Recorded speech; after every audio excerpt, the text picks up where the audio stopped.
In this video, we're breaking down the moments where Stan Smith went completely off the rails. Let's get into it. First up, we got joint custody. Stan Smith, waking up to Jeff Fisher's music blasting from a van parked directly in front of his house, is basically the CIA agent equivalent of finding out your neighbor installed a subwoofer pointed directly at your bedroom window. Haley's bohemian boyfriend, who lives in said van, has officially crossed the line from mildly annoying house guest to full-blown residential nightmare. Stan, being Stan, which is code for paranoid government agent with anger management issues, decides the solution is to have Jeff's van completely destroyed. Problem solved, right? Wrong. Because destroying someone's home when they have literally nowhere else to go just means they're going to move into your actual house, which is exactly what Jeff does. Now, Jeff is living with the Smiths full-time, and Stan is losing his mind faster than a lactose-intolerant person at an ice cream buffet. Haley explains that Jeff has nowhere else to go because he hasn't spoken to his father in years, and in one of the show's most absurdly delivered lines, she mentions that Jeff's mother ran away before he was born, which is either the show being deliberately ridiculous or Jeff's family tree being more messed up than we thought. Stan, being the problem solver he is, starts looking for ways to permanently remove Jeff from his life, including considering weapons that would definitely land him in federal prison. Enter Roger, the alien who somehow manages to make every situation about himself and money. While Stan is upstairs, literally searching for his hacksaw with murder on his mind, Roger discovers something interesting during one of his internet deep dives. Jeff Fisher is wanted in Florida for possession of several pounds of marijuana.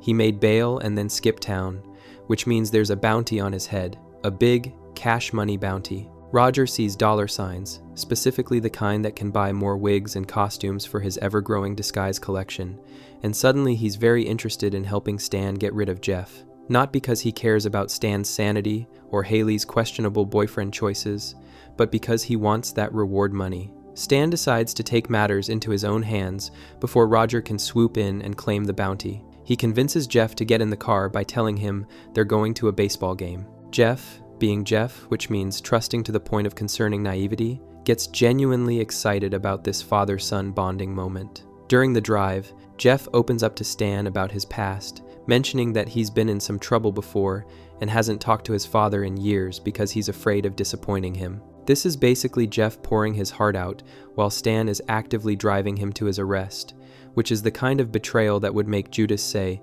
"Dude, that's cold." Roger, meanwhile, is not about to let Stan collect that bounty without him. He spends what's probably an unreasonable amount of time trying on different bounty hunter outfits, because Roger cannot do anything without making it a full costume production, and by the time he settles on the perfect biker look, Stan has already left with Jeff. Roger catches up to them by literally shooting at Stan's car, which seems excessive even by bounty hunter standards. When Roger confronts Stan on the side of the road, he demands his share of the bounty money. Stan refuses. The two start arguing about who gets to turn Jeff in, and Jeff overhears everything. Jeff realizes he's been betrayed by both Stan and Roger, and does what any reasonable person would do when two people are fighting over who gets to turn you in for a crime you may be sorta kinda committed. He runs. Jeff tries to summon a leprechaun using a flute. Yes, this is a real thing that happens in this episode, because American Dad operates on cartoon logic, where Jeff apparently knows a leprechaun,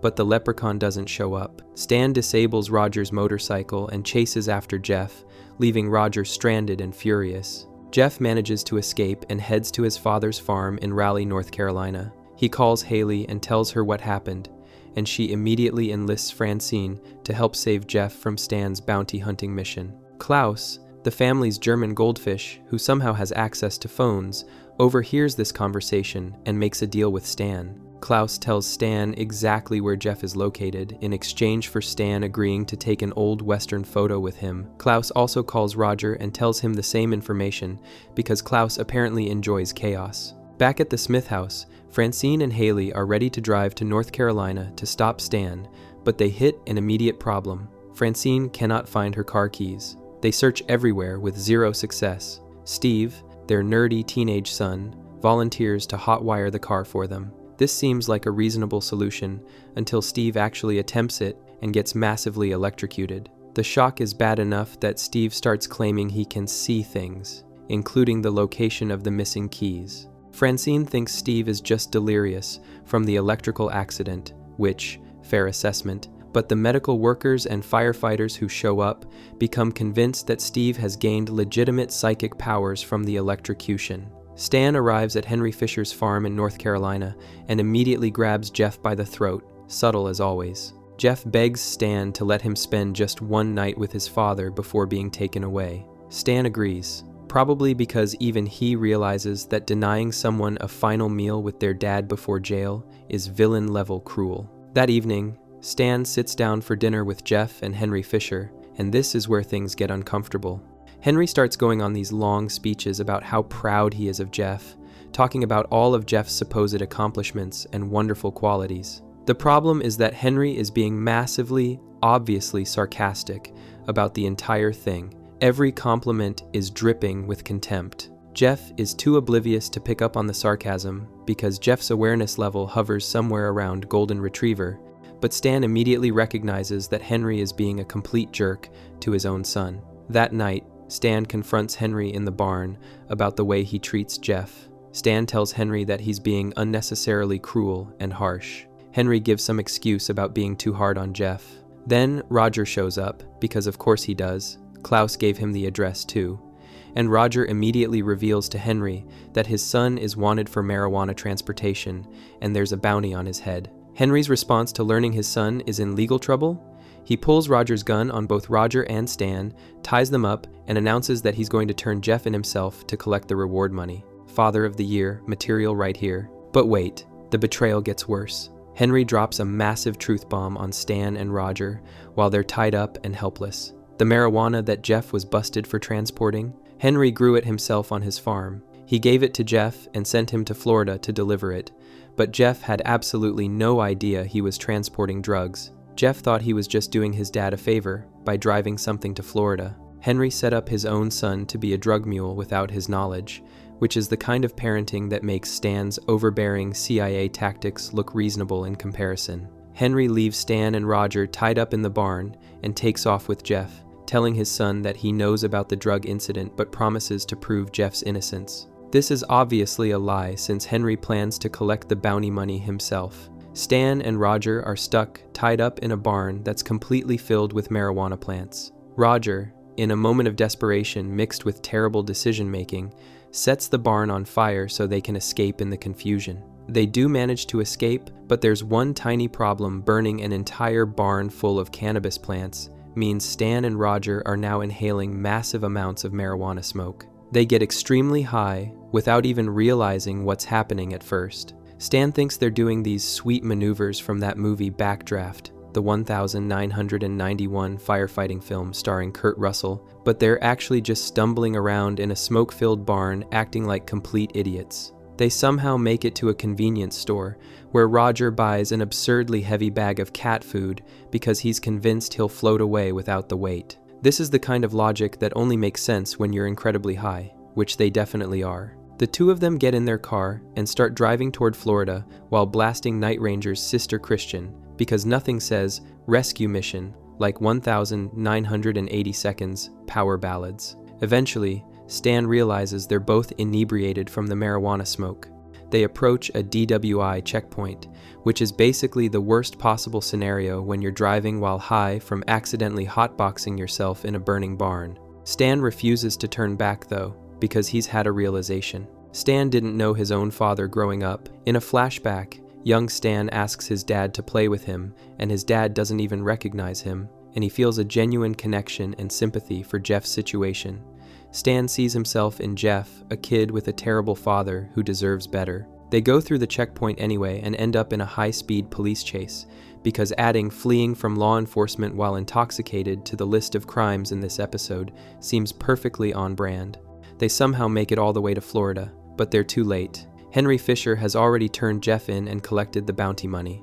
When Stan confronts Henry, Henry openly admits that he cares way more about the money than he does about his own son, which is the kind of parenting confession that should come with a warning label. But here's where Stan's paranoid CIA training actually pays off for once. Stan has been wearing a wire the entire time. He mentions that he always wears a wire for his job, which raises questions about what happens when he showers, but whatever. This means Stan recorded Henry's full confession about growing the marijuana, setting up Jeff as an unwitting drug mule, and attempting to profit off his son's arrest. Stan plays the recording for the authorities, and Henry Fisher gets arrested for the drug charges and for attempting to murder both Roger and Stan. The whole tying them up in a barn situation constitutes attempted murder, apparently. Jeff is released and cleared of all charges since the recording proves he had no knowledge he was transporting drugs. Stan talks to Jeff afterward and gives him some surprisingly decent advice for once. He tells Jeff that while nobody can choose their fathers, they can choose their own father figures. Jeff seems touched by this moment and says he already has someone in mind to be his father figure. Stan assumes Jeff is talking about him, probably expecting some heartfelt moment of connection. Instead, Jeff clarifies that he was actually talking about his uncle. The awkward silence that follows is so thick you could cut it with a knife, but they both head back to Virginia anyway. Meanwhile, back at the Smith house, the Steve subplot reaches its ridiculous conclusion. After claiming to have psychic powers from his electrocution, Steve convinces the medical workers and firefighters to tear apart the entire house, looking for Francine's car keys based on his visions. They rip open walls and floors, causing thousands of dollars in damage, searching for these keys. They find absolutely nothing. Then Steve gets electrocuted again from exposed wires in the destroyed walls, which causes him to lose his psychic gift. Steve realizes that what he thought was a gift was actually a curse, which is a weirdly profound moment for a subplot about a kid getting repeatedly electrocuted while searching for car keys. The key's actual location is never revealed, meaning Francine and Haley never made it to North Carolina, and all that house destruction was completely pointless. The episode ends with Jeff remaining Haley's boyfriend, because apparently almost getting arrested in Florida by your girlfriend's dad isn't a deal breaker. Stan accepting that Jeff is sticking around, and the Smith family having to explain to their insurance company why their house looks like it was hit by a very targeted tornado. Just another normal week in the Smith household, where family bonding comes with felony charges and property damage. Before we move on, make sure to subscribe if you're enjoying this breakdown. Moving on, we have Meter Maid.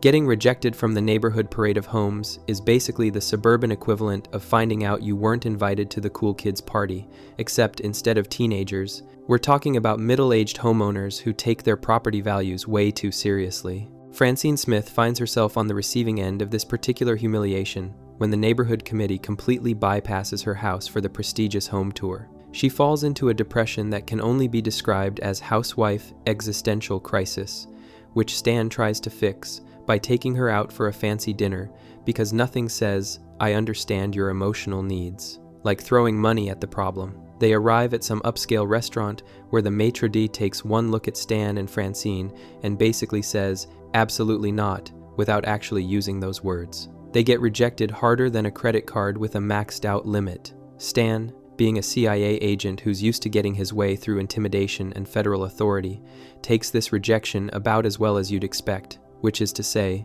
not well at all. The next day, Stan is pondering his fate and dealing with the double whammy of his wife being depressed and his own bruised ego when he discovers someone writing him a parking ticket. This parking enforcement officer is just doing their job, writing tickets for illegally parked vehicles like they're supposed to, but Stan sees this as yet another person with power over him. Stan asks the officer to take back the ticket. The officer refuses, because that would be the opposite of their entire job description.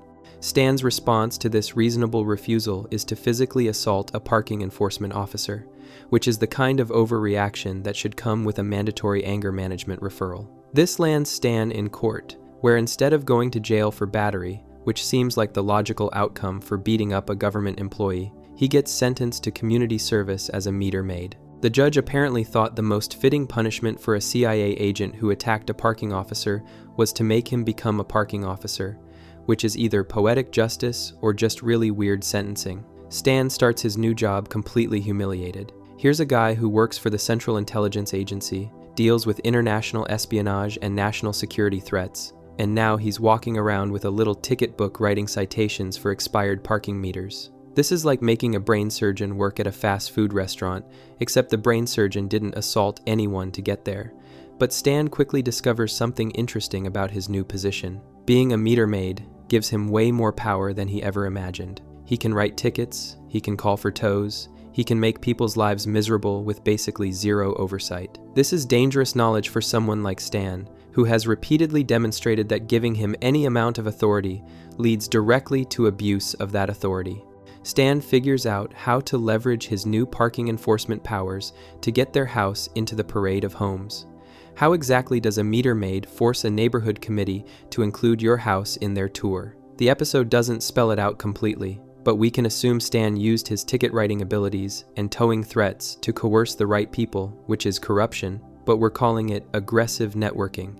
He also manages to get reservations at that fancy restaurant that rejected them earlier, probably by threatening the maitre d' with parking violations. Francine gets her fancy dinner, their house gets into the parade, and everything seems perfect. Problem solved, right? Wrong, because Francine discovers that having power through her husband is actually pretty addictive. Francine starts wanting more. Not just our house is in the parade more, but I want to live like we're actually wealthy more. She begins leaning on Stan to abuse his meter maid authority for increasingly elaborate favors and perks. Stan, who loves his wife and also loves having power, goes along with this plan because he's Stan, and his decision-making process has always been questionable at best. They're basically running a protection racket, except instead of the mob, we're talking about parking enforcement, which is somehow both less threatening and more annoying. Stan decides to take their corruption to the next level by trying to muscle Belmonpan, who is described as a world-famous Jamaican house painter. Stan wants Belmonpan to paint their house, presumably for free or at a massive discount, using his parking enforcement threats as leverage. Stan probably assumed this would work the same way everything else had been working. Threaten tickets, get what you want, repeat. But Stan runs face first into a brick wall called diplomatic immunity. Belmonpan has diplomatic immunity, which means Stan's parking tickets are about as threatening to him as a strongly worded letter from a kindergartner. Stan is completely powerless against someone with diplomatic immunity, which must be incredibly frustrating for a guy who's been bullying everyone else in town with parking violations. Unable to force Belmonpan to paint their house, Stan and Francine need to find another way to fund their increasingly lavish lifestyle. Stan comes up with a plan that's brilliant in its simplicity and stupid in its obviousness. He starts skimming money from the parking meters. He keeps the change for himself instead of turning in the full collections. This is straight-up theft from the city government, which seems like the kind of thing that would get caught immediately, but Stan apparently thinks he's smarter than the system. Francine is thrilled with this arrangement because suddenly they have money for all the fancy things she wants. They're living the high life on stolen parking meter change, which is possibly the pettiest form of embezzlement imaginable. Everything seems fine until Stan runs into Ron Turlington, who works for Parking Internal Affairs. Yes, parking enforcement has its own internal affairs division because apparently parking tickets are serious enough to warrant their own investigative department. Ron informs Stan that they're aware of shortages in the meter collections. This is the parking enforcement equivalent of the FBI knocking on your door, except way less cool and somehow more terrifying because of how mundane it is. Stan realizes he's been caught and that Internal Affairs is coming to their house. Stan tells Francine that the jig is up and they go into full panic mode. They start destroying everything they purchased with the stolen money, which is the kind of evidence destruction that only makes sense when you're panicking and not thinking clearly. They're ripping apart expensive items, breaking things, basically doing thousands of dollars worth of damage to their own possessions to hide the fact that they bought those possessions with stolen money. The logic here is questionable. You're still out the money either way, but they're committed to the cover-up at this point. When they try to flush the remaining change down the toilet because apparently they think coins are flushable, Stan tells Francine he wishes he'd never exposed her to this life of crime. Francine also expresses regret, saying she wishes she hadn't made Stan feel like he needed to be a somebody to make her happy. This is a surprisingly genuine moment of self-reflection for two people who just spent the last few minutes destroying their own house. They're both acknowledging that their choices were terrible and that they pushed each other into increasingly bad decisions. There's actual character growth happening here, which is rare for a sitcom. Ron Turlington arrives at their door, and Stan is fully prepared to face the consequences of his actions. Ron demands Stan's shorts and badge back. Stan assumes he's being fired and probably arrested for embezzlement, But here's the twist. Stan's community service sentence is up. His time as a meter maid has ended, which means he's no longer a parking enforcement officer at all. Ron dismisses Stan as a suspect in the change thefts because of Stan's CIA connection. Apparently, Internal Affairs assumes that someone with CIA credentials wouldn't be stealing parking meter change, which is a terrible assumption, but it works in Stan's favor. Stan gets away with everything. No consequences, no arrest, no nothing. He and Francine destroyed their expensive stuff for no reason, had a whole emotional breakthrough about their moral failings, and then Stan just walks away clean. The lesson here is either crime pays if you have the right government connections, or sometimes luck matters more than justice, neither of which are great takeaways. Meanwhile, there's a completely separate subplot happening that involves Haley, Roger, Steve, and a nude painting that causes way more problems than anyone expected. Haley decides to pose nude for a college art class, which is a perfectly reasonable thing that art students do all the time. She's comfortable with it until she notices Roger in the class, paintbrush in hand, ready to immortalize her naked body on canvas. Haley objects to Roger painting her nude, which is completely understandable because having your family's alien house guest paint you naked feels like it crosses about 17 different boundaries. Roger assures Haley that this is completely fine and professional, and not weird at all. It's definitely weird. Haley reluctantly accepts this explanation until Steve emerges from the bathroom with the painting. Steve has somehow gotten access to Roger's nude painting of his sister, which is the kind of discovery that should trigger immediate family therapy. The fact that Steve is looking at a nude painting of Haley is uncomfortable enough, but the fact that Roger gave him access to it makes this situation exponentially worse. Roger, being Roger, which means seeing a profit opportunity in literally every situation, decides to sell the painting. But when Steve also wants to buy it, Roger realizes he can make even more money by holding an art auction. This is capitalism at its finest, where Roger is pitting family members against each other in a bidding war over a nude painting of one of those family members. Klaus tries to participate in the auction but gets outbid quickly, which raises questions about what a goldfish was planning to do with a nude painting of Haley, but nobody addresses this because there are bigger problems happening. At the last minute, Francine swoops in and buys the painting. She announces that it would be perfect for the parade of homes, which is Francine's way of showing off culture and sophistication to the neighbors. Apparently, nude paintings of your daughter count as sophisticated in Francine's worldview. Haley is absolutely horrified by this decision. Her nude painting is going to be displayed publicly in their house during a neighborhood tour, which means everyone they know is going to see it. This is a privacy nightmare. During the parade of homes, Haley gets what she describes as a cold shiver when she sees Steve. He's standing in front of her nude painting, rubbing his own chest in a way that makes it abundantly clear what he's thinking about. This is the kind of moment that scars people permanently. Steve is being creepy with his sister's nude painting in full view of the neighborhood tour, and Haley is watching this happen in real time. This is worse than any nightmare scenario she could have imagined when she agreed to pose for that art class. When Stan and Francine go on their rampage to destroy all the items they bought with stolen parking meter money, Francine shreds the painting. Roger is horrified by this destruction because he sold that painting and probably considers it one of his artistic masterpieces.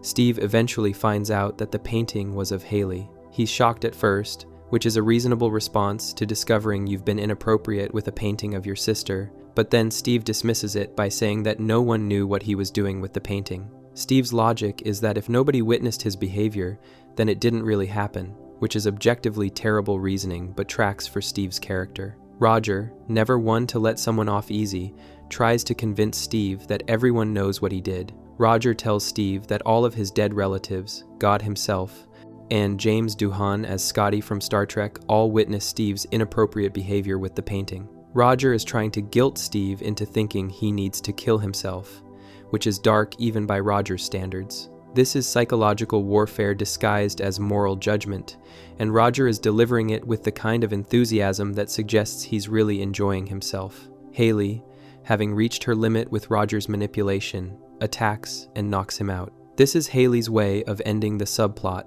violence, apparently, and it works because Roger stops talking when he's unconscious. The painting is destroyed, Steve is traumatized by the revelation of what he was doing. Roger got physically assaulted, and Haley has learned that posing nude for art class can lead to family disasters. Everyone loses in this subplot, which is kind of perfect for American Dad's particular brand of cynical humor. The episode ends with Stan and Francine having destroyed thousands of dollars worth of stuff for no reason. Stan getting away with embezzlement due to his CIA connections, Haley's nude painting being destroyed, Steve being traumatized, and Roger having been knocked unconscious by Haley. Just another typical episode in the Smith household where moral lessons are learned and then immediately forgotten, criminal behavior goes unpunished, and family boundaries are crossed so many times that nobody even remembers where the boundaries were supposed to be in the first place. Before we move on, make sure to subscribe if you're enjoying this breakdown. Moving on to I Am the Walrus. Steve Smith finishing his dinner before his father Stan is the kind of mundane family moment that most households wouldn't even notice, but Stan Smith treats it like Steve just challenged him to a duel for control of the household. Stan starts spiraling into a full-blown existential crisis about losing his dominance as the alpha male of the family. This is a CIA agent who deals with international threats for a living, and he's having a meltdown because his teenage son ate faster than him. The priorities here are absolutely wild, but this is Stan we're talking about, so wild is basically his baseline setting. Stan decides the solution to this perceived challenge is to physically reassert his dominance over Steve. He starts trying to prove he's stronger, faster, and more capable than his teenage son, which is the kind of behavior that would make any family therapist immediately start taking notes for their case study on toxic masculinity. Steve doesn't initially understand what's happening because finishing your dinner first shouldn't trigger a dominance competition, but Francine clues him in. She explains to Steve that Stan is feeling weak and threatened, which gives Steve a sudden awareness of the power dynamic shift happening in their household. Armed with this knowledge, Steve starts finishing everything before Stan. Every task, every activity, every competition, Steve is suddenly beating his father at all of them. This is either Steve deliberately messing with Stan or Steve genuinely trying to establish himself, but either way,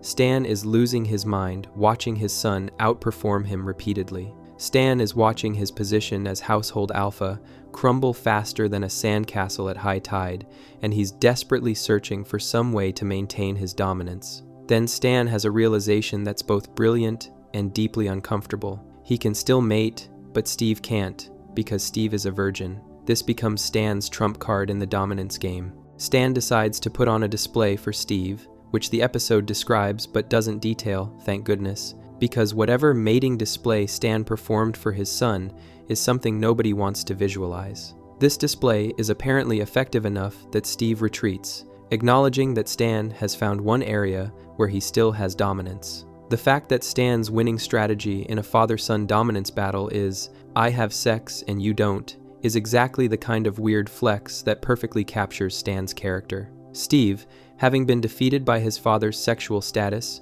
retreats and presumably accepts his place in the family hierarchy. But Roger, never one to stay out of other people's business, volunteers to help Steve lose his virginity. Roger's offer comes after what the episode describes as a number of distractions, which suggests Roger didn't immediately jump into this plan, but eventually decided that helping Steve lose his virginity was a fee-worthy use of his time. Roger takes Steve to a party, which seems like a straightforward setup for teenage socializing, until Roger reveals yet another one of his secret lives. Roger has been living as a high school student, which raises about 1,000 questions. How long has he been doing this? Does he attend classes? Does he have a GPA? But the episode doesn't answer any of them, because Roger's personas are just accepted as part of the show's reality at this point. Klaus, the family's goldfish, who somehow always knows what's happening despite being trapped in a bowl, tells Stan about Roger's plan to get Steve laid. Stan rushes to the party to stop this from happening, probably because the idea of his son losing his virginity at a high school party facilitated by an alien crosses way too many boundaries, even by the Smith family's incredibly low standards. Stan arrives at the party expecting to find Steve in some compromising situation, but instead discovers that Steve is a complete dud. Steve has zero game, no social skills, and absolutely no chance of losing his virginity at this party. The kids at the party aren't interested in Steve, Steve isn't connecting with anyone, and the whole plan is a massive failure. Roger, instead of being disappointed by this outcome, congratulates Stan on his parenting. Roger points out that Stan has raised Steve in such a way that Steve will never be able to challenge Stan for dominance. But Roger takes it a step further, noting that Steve is so socially incompetent that he'll probably never be able to have kids, which means Stan won't even have to worry about grandchildren challenging him. This is Roger's twisted way of saying, "Congratulations, you've raised your son to be a complete failure, which means you'll always be the alpha." Most fathers would be horrified by this assessment. Most fathers would immediately start working to fix the damage they've done to their child's development. Stan, to his credit, has exactly that realization. He understands that he's raised Steve to be a failure, and this actually bothers him. Despite all of Stan's terrible parenting decisions throughout the series, he genuinely doesn't want Steve to be incompetent at life. Stan promises Steve that he'll help him become a man. This seems like it might lead to Stan finally giving Steve real guidance on social skills, confidence, and relationship building. Instead, Stan starts by teaching Steve how to shave. Not having sex, not social skills, not confidence-building shaving. Stan's version of helping Steve become a man begins with facial hair grooming, which is technically a masculine skill, but completely misses the point of what Steve actually needs. This is peak Stan Smith parenting, well-intentioned but entirely missing the mark. Meanwhile, there's a completely separate subplot involving Jeff and Haley that starts with them assembling furniture together. Anyone who has ever assembled IKEA furniture with a romantic partner knows this is a relationship stress test disguised as a household task. Jeff and Haley start bickering during the assembly process, which quickly escalates into them worrying that their marriage is already going stale. They're newlyweds who are already having serious concerns about their relationship, which either means they have terrible communication skills or they rushed into marriage without really knowing each other, or both, because this is Jeff and Haley. They decide to sign up for free marriage counseling, because apparently their solution to marital problems is, let's get professional help, but only if it doesn't cost anything. They show up for their counseling session and discover that Principal Lewis is running it. Principal Lewis, the corrupt school administrator who has previously been shown engaging in various illegal and unethical activities, is somehow now a marriage counselor. He's hosting these sessions to make money for his prized watch collection, which means Lewis is treating marriage counseling as a side hustle to fund his luxury accessory habit. The fact that anyone would trust Principal Lewis with their relationship problems shows either desperation or incredibly poor judgment. The counseling session gets interrupted by another incoming class, which suggests Lewis is running these sessions back-to-back like a fast food restaurant during lunch rush. Lewis suggests they continue their sessions at his place, which should have been an immediate red flag, but Jeff and Haley agree anyway. Once they arrive at Lewis's house, he forces them to clean it. This is less marriage counseling and more free cleaning services, with Lewis exploiting people's relationship problems to get his house cleaned. Jeff and Haley start cleaning while presumably still trying to work through their marriage issues, but they eventually begin to worry about whether they'll ever actually get out of Lewis's house. They're essentially being held hostage by their marriage counselor, which is a new low even for Principal Lewis. Jeff, apparently thinking ahead for once in his life, pulls out a bottle of pills he got from Roger's persona, Ace Chapman. These pills are capable of causing paralysis, and Roger's Ace Chapman character had them specifically for date rape purposes, which is dark and disturbing, but tracks for Roger's more sinister personas. Jeff's plan is to paralyze himself so he can't work and therefore can't be forced to keep cleaning Lewis's house. This is Jeff's version of problem solving, voluntary paralysis. The logic here is questionable at best. Being paralyzed seems like it would create way more problems than it solves. But Jeff is committed to this plan. However, Principal Lewis takes the pills himself. Whether Lewis took them knowing what they do or just grabbed random pills because he's Principal Lewis, the episode doesn't specify. Lewis becomes completely paralyzed, which flips the power dynamic entirely. Jeff and Haley suddenly have the upper hand over their marriage counselor, who is now helpless in his own home. They decide to steal one of Lewis's watches as payment for all the free cleaning labor they provided, and probably as compensation for the trauma of being held hostage by a fake marriage counselor. This is technically theft, but given that Lewis was exploiting them, it feels more like justice than crime. Jeff and Haley return to their house, presumably feeling good about how they handled the situation. Then Principal Lewis arrives to talk and recover his watch. The fact that Lewis can move at all suggests either the paralysis wore off or he had some kind of treatment, but the episode doesn't explain the logistics. Lewis points out something interesting. He managed to get Jeff and Haley to quit fighting with each other by becoming their common enemy. When they needed to work together to escape his house and steal his watch, they stopped bickering about furniture assembly and their stale marriage. They became a team again. Lewis argues that his method, while completely unethical and possibly illegal, actually worked as marriage counseling. Jeff and Haley agree that Lewis's tactic did work. Their marriage problems got solved through shared adversity and a common enemy, which is a weird but effective form of couples therapy. Lewis, satisfied that his point has been made, asks for his watch back. Then he asks Jeff for more of those paralysis pills. Jeff hands them over, and Lewis immediately takes them and knocks himself out again. This is Principal Lewis voluntarily paralyzing himself for reasons that are never explained, which is either Lewis being self-destructive or Lewis enjoying the paralysis experience, and neither option is comforting. The episode ends with a scene that connects both plot lines in the weirdest way possible. When Stan is teaching Steve how to shave, it's revealed that Steve has been shaving Principal Lewis's back. This raises so many questions that the episode absolutely does not answer. How did Steve end up as Principal Lewis's back hair groomer? When did this arrangement start? Is Steve getting paid for this service? Why does Lewis need his back shaved while he's paralyzed? The episode treats this revelation like it's completely normal, which is the American dad approach to bizarre information. Just drop it casually and move on. Roger wanders in as his Ace Chapman persona and sees the paralyzed Principal Lewis.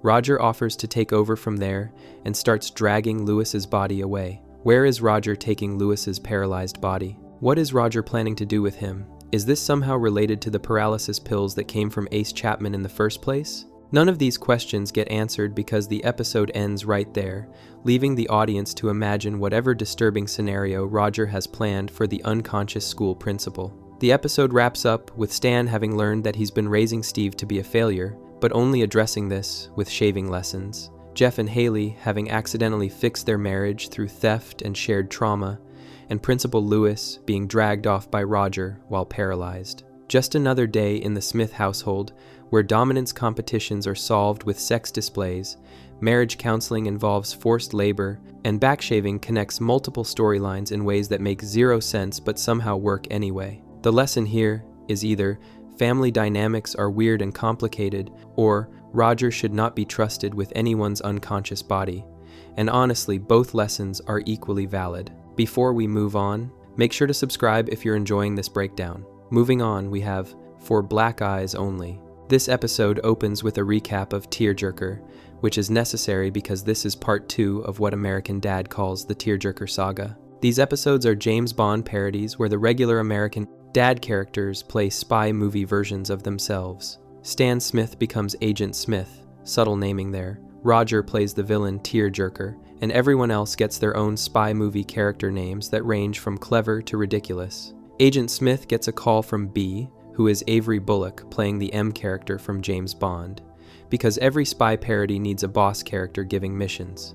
B tells Stan he's needed for some urgent spy business, but Stan rejects the call. Why? Because Stan is on his honeymoon with Sexbun Tokum, who is Francine playing a Bond girl with a name that's basically a sex joke, because that's what all Bond girl names are when you really think about it. Stan choosing his honeymoon over saving the world is actually character growth for Stan, who usually picks work over family, so we're starting strong with role reversal. Stan and Sexbun are enjoying their honeymoon when they get interrupted by Black Villain, played by Brian Lewis. Black Villain announces his intention to make a name for himself by killing Stan Smith, which is the villain equivalent of building your resume by taking down the biggest target you can find. Black Villain's plan is straightforward: kill the famous spy, get instant street cred in the villain community. However, things don't go according to anyone's plan. Black Villain kills Sexbun instead of Stan. This is the kind of tragic mistake that happens in action movies when someone jumps in front of a bullet or the villain has terrible aim,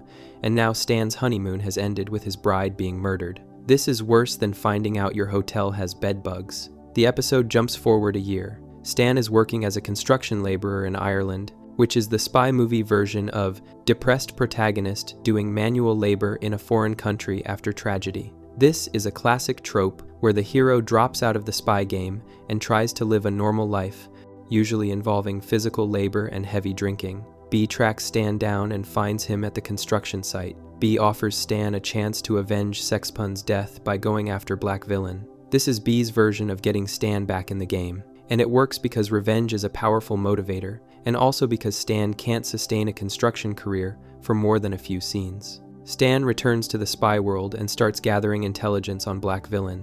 He finds out that Black Villain is planning something bad, because villains are always planning something bad, otherwise they'd just be regular people with unfortunate names.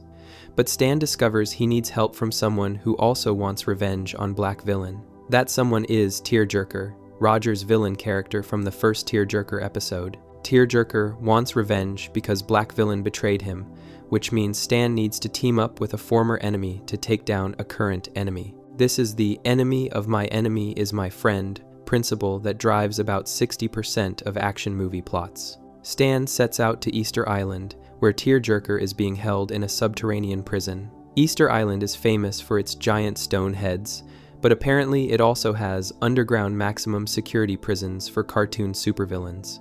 When Stan asks Tearjerker for help, Tearjerker laughs. This is probably Tearjerker being dramatic, because Roger, as Tearjerker, is nothing if not theatrical. But then Tearjerker changes his mind when he hears they're going after Black Villain. Revenge is apparently motivating enough to get Tearjerker to cooperate with the spy who originally captured him. Stan needs to break Tearjerker out of prison. His method is creative. Stan gives Tearjerker a metal-laced sandwich, then uses a powerful electromagnet to lift him out. This is cartoon physics at its finest, where eating metal makes you magnetic enough to be pulled through prison walls by a magnet. The logistics of this escape plan don't hold up to any kind of scrutiny. Wouldn't the metal sandwich just pass through Tearjerker's digestive system? How strong is this magnet? Why does the prison not have anti-magnet protocols? But the episode doesn't care about logistics because this is a spy parody, and spy movies famously don't care about physics. Stan and Tearjerker go to a flea market looking for Chochki Schmier, who is Klaus, playing Tearjerker's former henchman. Chochki now works for Black Villain, which means he betrayed Tearjerker at some point. Tearjerker tells the story of how Black Villain betrayed him and shot him, which is probably what landed Tearjerker in that underground prison at Easter Island in the first place. Stan and Tearjerker try to recruit Chochki to their side, and Chochki refuses at first. This makes sense because Chochki already switched sides once, and switching back would require admitting he made a bad career choice. But when Chochki starts to help them, he gets shot by an assassin. This is Chochki's punishment for betraying Black Villain, and it happens fast enough that Chochki barely has time to make himself useful before becoming a casualty. Stan and Tearjerker go to Detroit to gather more information. They go to a salon because apparently salons are where you get intelligence about villain activities in Detroit, which is either a spy movie trope or just a weird choice. At the salon, they learn that Black Villain is holding a house party. This is the villain equivalent of posting your location on social media right before committing crimes, but it gives Stan and Tearjerker their infiltration opportunity. They show up at the party and split up to cover more ground, which is standard spy movie tactics. Always split up so the plot can develop in multiple directions simultaneously. Stan finds the assassin who shot Chochki. Here's where things get weird. Well, weirder. The assassin looks exactly like Sexpun,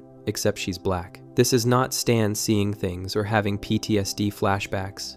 This woman is literally identical to his dead wife, but with different skin color.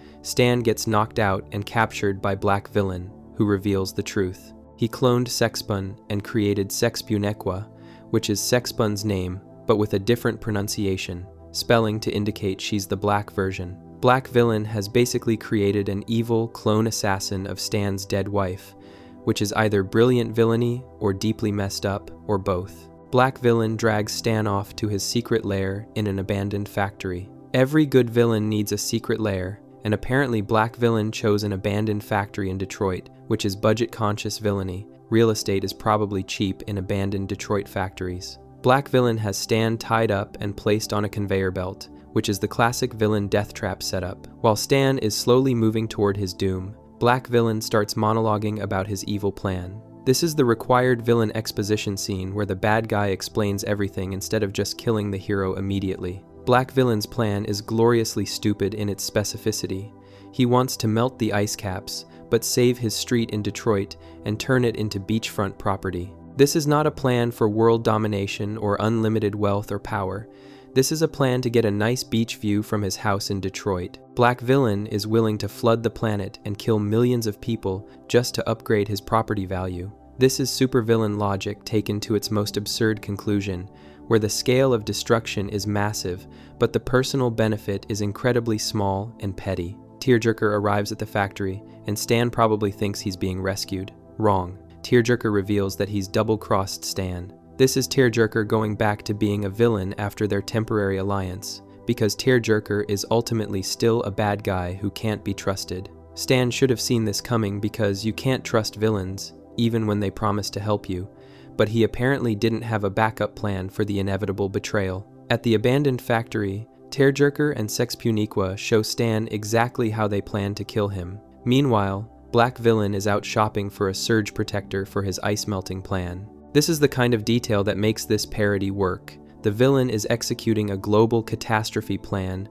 but needs to run errands for basic electrical supplies. Black Villain starts his operation to melt the ice caps while Stan is tied up and about to die.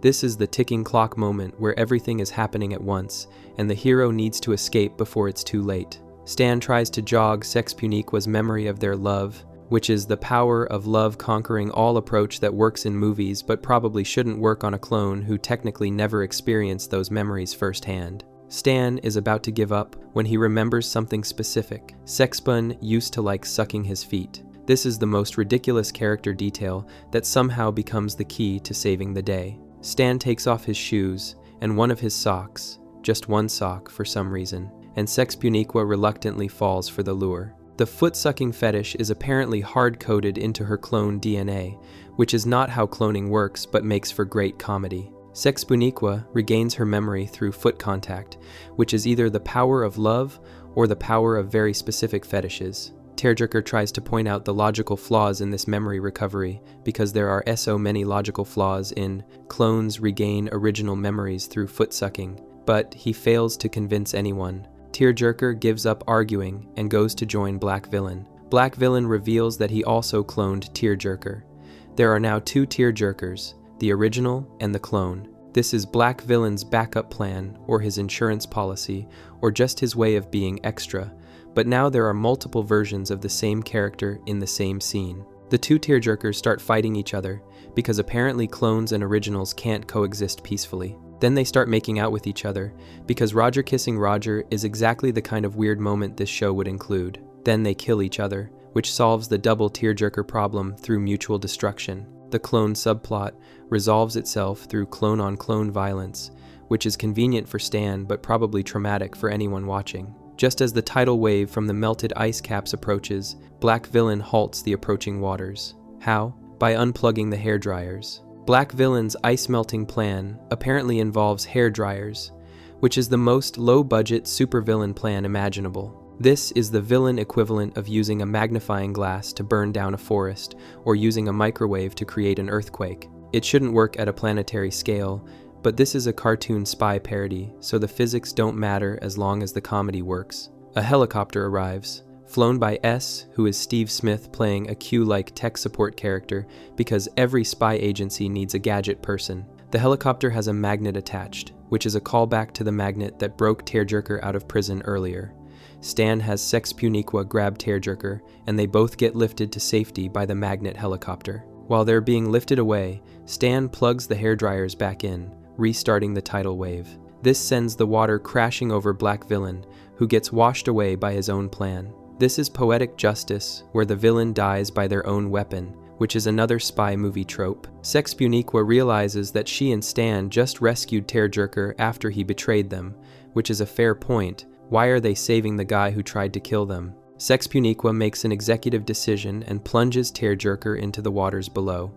Tearjerker later emerges impaled on a swordfish, which is one of those cartoon deaths that's both gruesome and hilarious. Getting impaled on a swordfish is such a specific way to die that it feels like the writers were trying to outdo themselves on creative death scenes. Stan and Sexpuniqua retire to a beachfront property in Iowa. Iowa, which is normally a landlocked state in the middle of America, now has beachfront property because half of the United States has been washed away. The tidal wave that Black Villain created, and that Stan restarted, has successfully flooded half the country, including wiping out the president. B offers his congratulations on their mission success, which is a weird definition of success considering half the country is underwater and the president is dead. This is mission success in the spy parody world, where casualties and collateral damage don't really count as long as the villain is defeated. Stan and Sexpuniqua ignore B completely and decide to make out on the beach instead. This is their happy ending. They're alive, they're together, they have beachfront property, and half the country being destroyed is someone else's problem. This is peak American dad cynicism, where the personal victory matters more than the catastrophic consequences. The episode ends with one final scene. Tearjerker resurfaces on a beach, somehow still alive despite being impaled on a swordfish. Before Tearjerker can do anything, an orca appears and drags him and the swordfish back into the ocean. This is Tearjerker's ultimate fate, not just dying once, but getting killed again by marine life. The orca dragging away Tearjerker and his swordfish is the final punctuation mark on this parody, making sure the villain is definitely, truly, completely dead until the next Tearjerker sequel, because Roger always comes back. Before we move on, make sure to subscribe if you're enjoying this breakdown. Moving on to Stan time. Stan Smith, discovering he has no free time after work, is the adult equivalent of realizing your childhood dreams of staying up late were lies, because adult responsibilities make staying up late feel like punishment instead of freedom. Stan works for the CIA, which probably means irregular hours and high-stress situations, and by the time he gets home, he's exhausted with zero time for hobbies, personal interests, or anything resembling a life outside of work. This is the modern American experience compressed into a CIA agent's schedule, where all your waking hours belong to your employer and sleep is the only thing left. Dick, Stan's co-worker at the CIA, tells Stan about pills developed by the CIA laboratory that make you feel like you just had 8 hours of sleep. This is the CIA apparently using their research budget to solve the problem of employees are tired instead of just letting people have reasonable work schedules. These pills are basically military-grade caffeine on steroids, designed to keep agents functioning without actual rest. Dick presents these pills like they're a life hack, instead of a deeply concerning pharmaceutical shortcut that definitely has consequences. Spoiler, they absolutely have consequences. Stan starts taking the pills himself, and suddenly he has all this energy at night. With his newfound nighttime hours, Stan gets incredibly productive. He finishes reading The Hunt for Red October, which is a Tom Clancy novel about submarine warfare that's long enough to use as a doorstop. Stan learns to play guitar, which is impressive considering most people who start learning guitar give up after their fingers hurt from pressing the strings. And Stan becomes obsessed with a video game called Beatmen, which sounds like a Batman parody, but is apparently engaging enough to hold Stan's attention for hours. Here's where Stan's secret pill habit gets exposed. He inadvertently reveals the pills to Francine. Stan probably thought he was being sneaky about his nighttime activities, but you can't learn guitar in a house with other people without someone noticing the noise. Francine wants in on the action. She sees Stan having all this extra time for hobbies and interests, and she wants that too. Stan agrees to share the pills, but only if Francine promises to leave him to his own time. This is Stan basically saying, "You can have the pills, but we're not spending this time together," which is peak Stan Smith relationship logic, prioritizing personal hobbies over quality time with his wife. Francine tries to mix Francine time with Stan time, attempting to spend their nighttime hours together doing couple activities.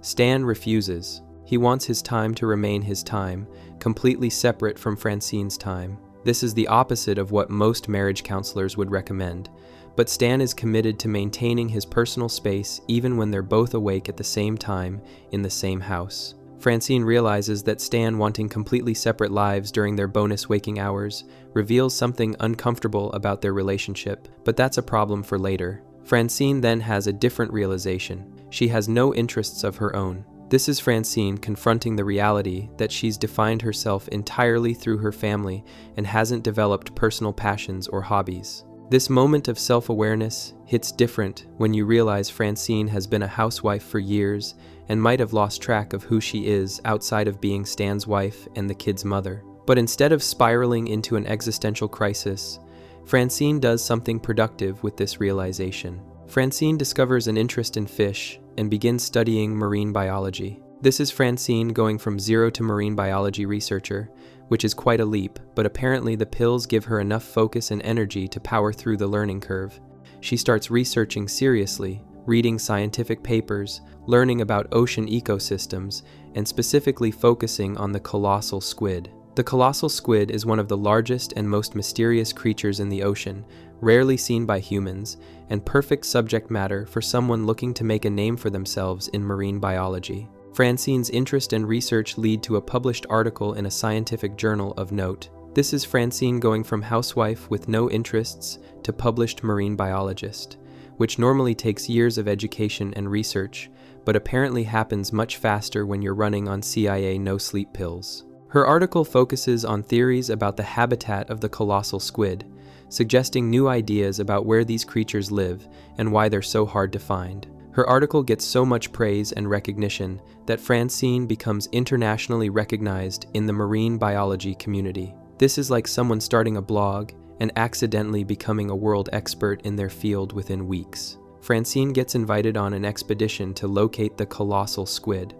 This is the scientific community taking Francine seriously enough to bring her on an actual research voyage, which means her theories were compelling enough to justify the expense and logistics of mounting an Antarctic expedition. Francine goes from having no hobbies to literally traveling to Antarctica for scientific research, which is character development on fast forward. Meanwhile, Stan is still focused on his own interests, particularly Beatman. Stan manages to win first prize at a Beatman competition, which is Stan achieving his goal of becoming the best at this video game. This should be Stan's moment of triumph, the culmination of all his extra nighttime hours spent mastering this game. But after winning, Stan notices the couples around him at the competition. They're together, sharing experiences, celebrating with each other. Stan realizes how much he needs Francine. This is Stan having the delayed realization that winning at video games means nothing if you've isolated yourself from the person you love.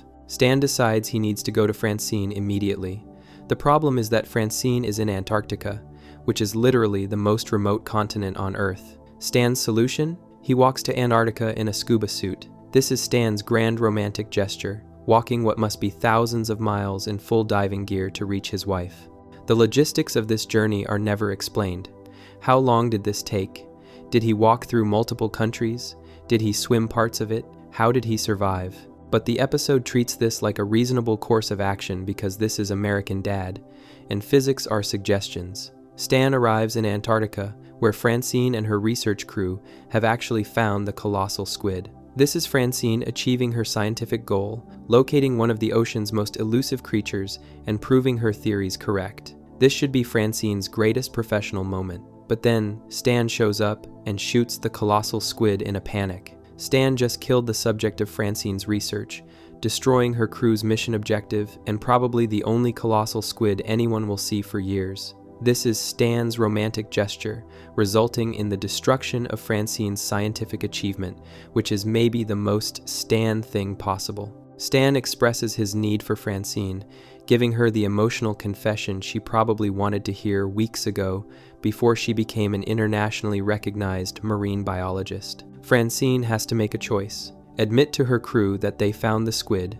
which Stan killed, and claim her scientific discovery, or protect Stan from the consequences of his actions. Francine denies to her crew that she found the colossal squid. She lies to protect Stan, giving up her scientific validation and international recognition to cover up Stan's panic shooting. This is Francine choosing her marriage over her career, which is either romantic or deeply frustrating depending on how you look at it.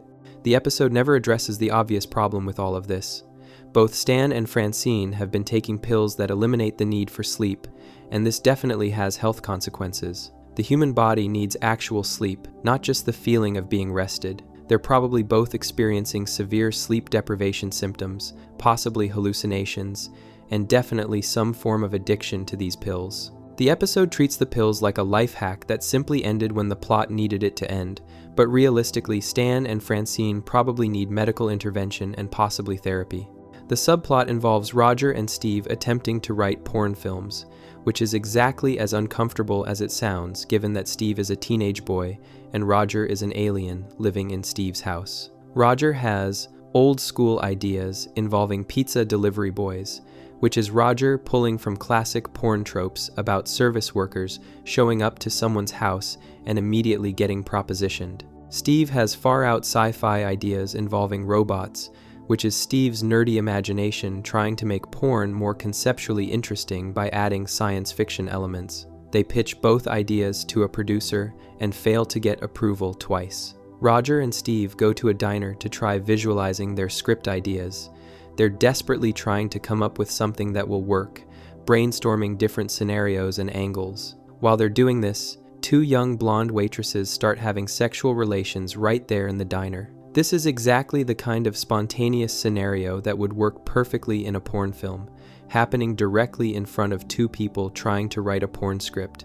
Roger and Steve completely ignore this, too focused on their creative process to notice the real-life porn scenario unfolding around them. This is the joke. They're so obsessed with creating something artificial that they miss the authentic version happening right in front of them. Unable to come up with a cohesive porn script, Roger and Steve decide to pivot completely. They choose to create a romantic comedy film instead, which is the opposite end of the movie spectrum from pornography, but they keep elements from their previous ideas, deciding their romantic comedy will involve pizza, delivery boys, and robot butlers. And they set it in turn-of-the-century England, which adds a period piece element to this increasingly convoluted concept. This is Roger and Steve taking all their failed porn ideas and mashing them together into a romantic comedy that makes no logical sense. Pizza delivery in turn-of-the-century England, robot butlers before modern technology, but they're committed to making it work. The episode ends with both plotlines resolving in ways that don't really solve anything.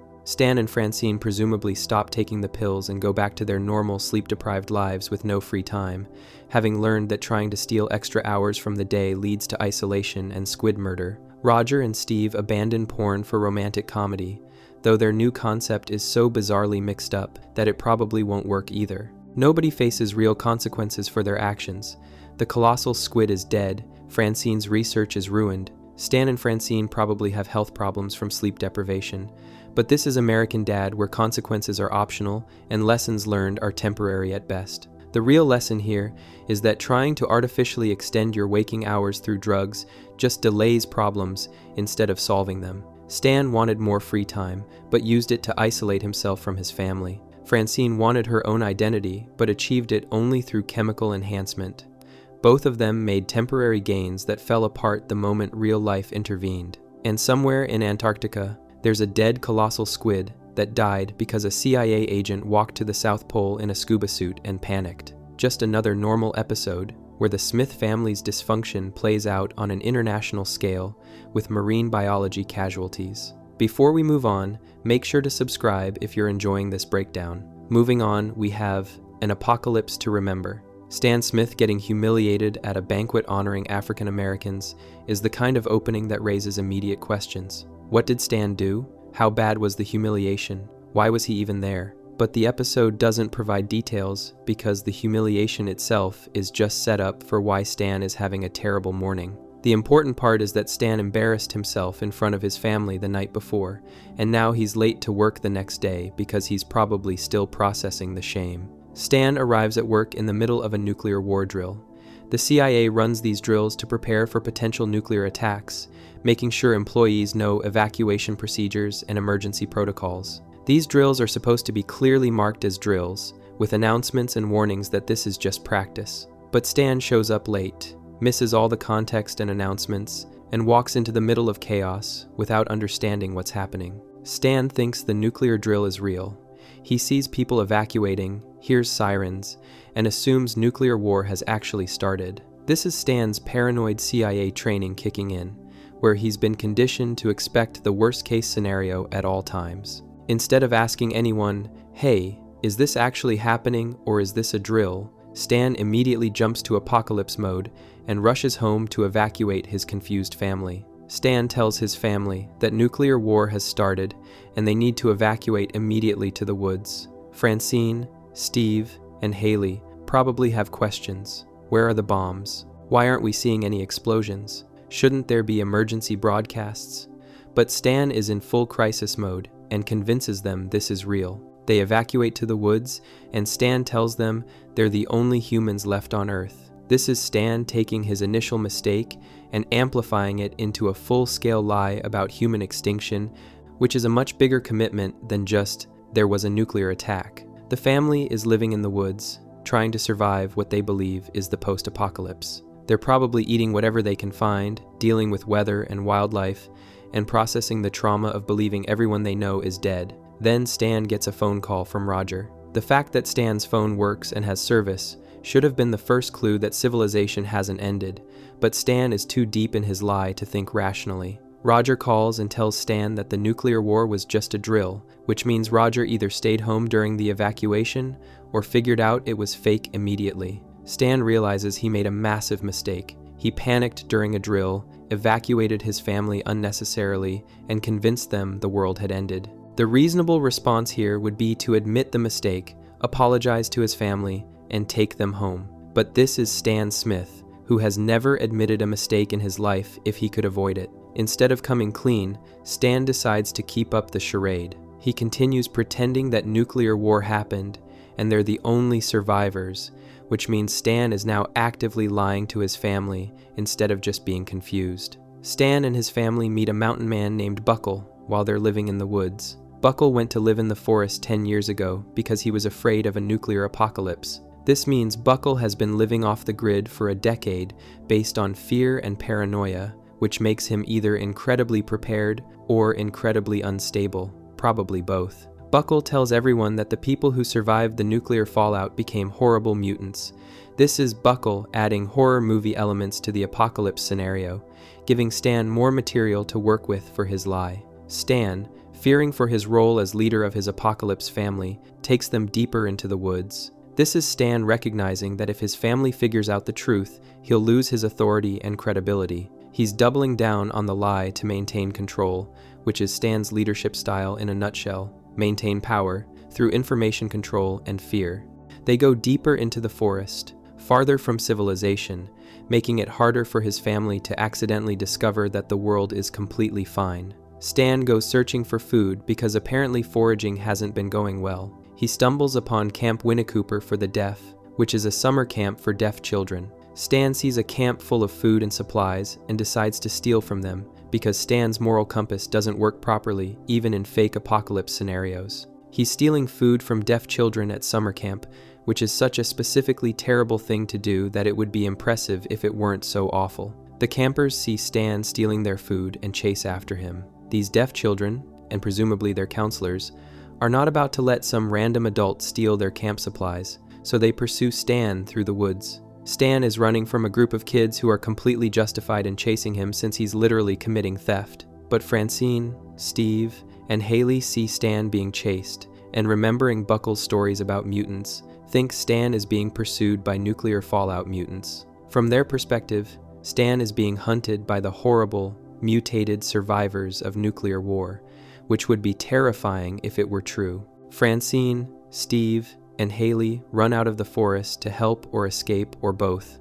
Once they're out of the woods, they immediately see that the world hasn't ended. There are people, buildings, cars, and civilization functioning exactly as it was before. Everything is completely normal. This is the moment when they realize Stan has been lying to them about the apocalypse. They've been living in the woods, eating bugs or whatever survival food they could find, processing the trauma of human extinction, and it was all based on Stan's lie. The family is mad at Stan, which is the understatement of the century.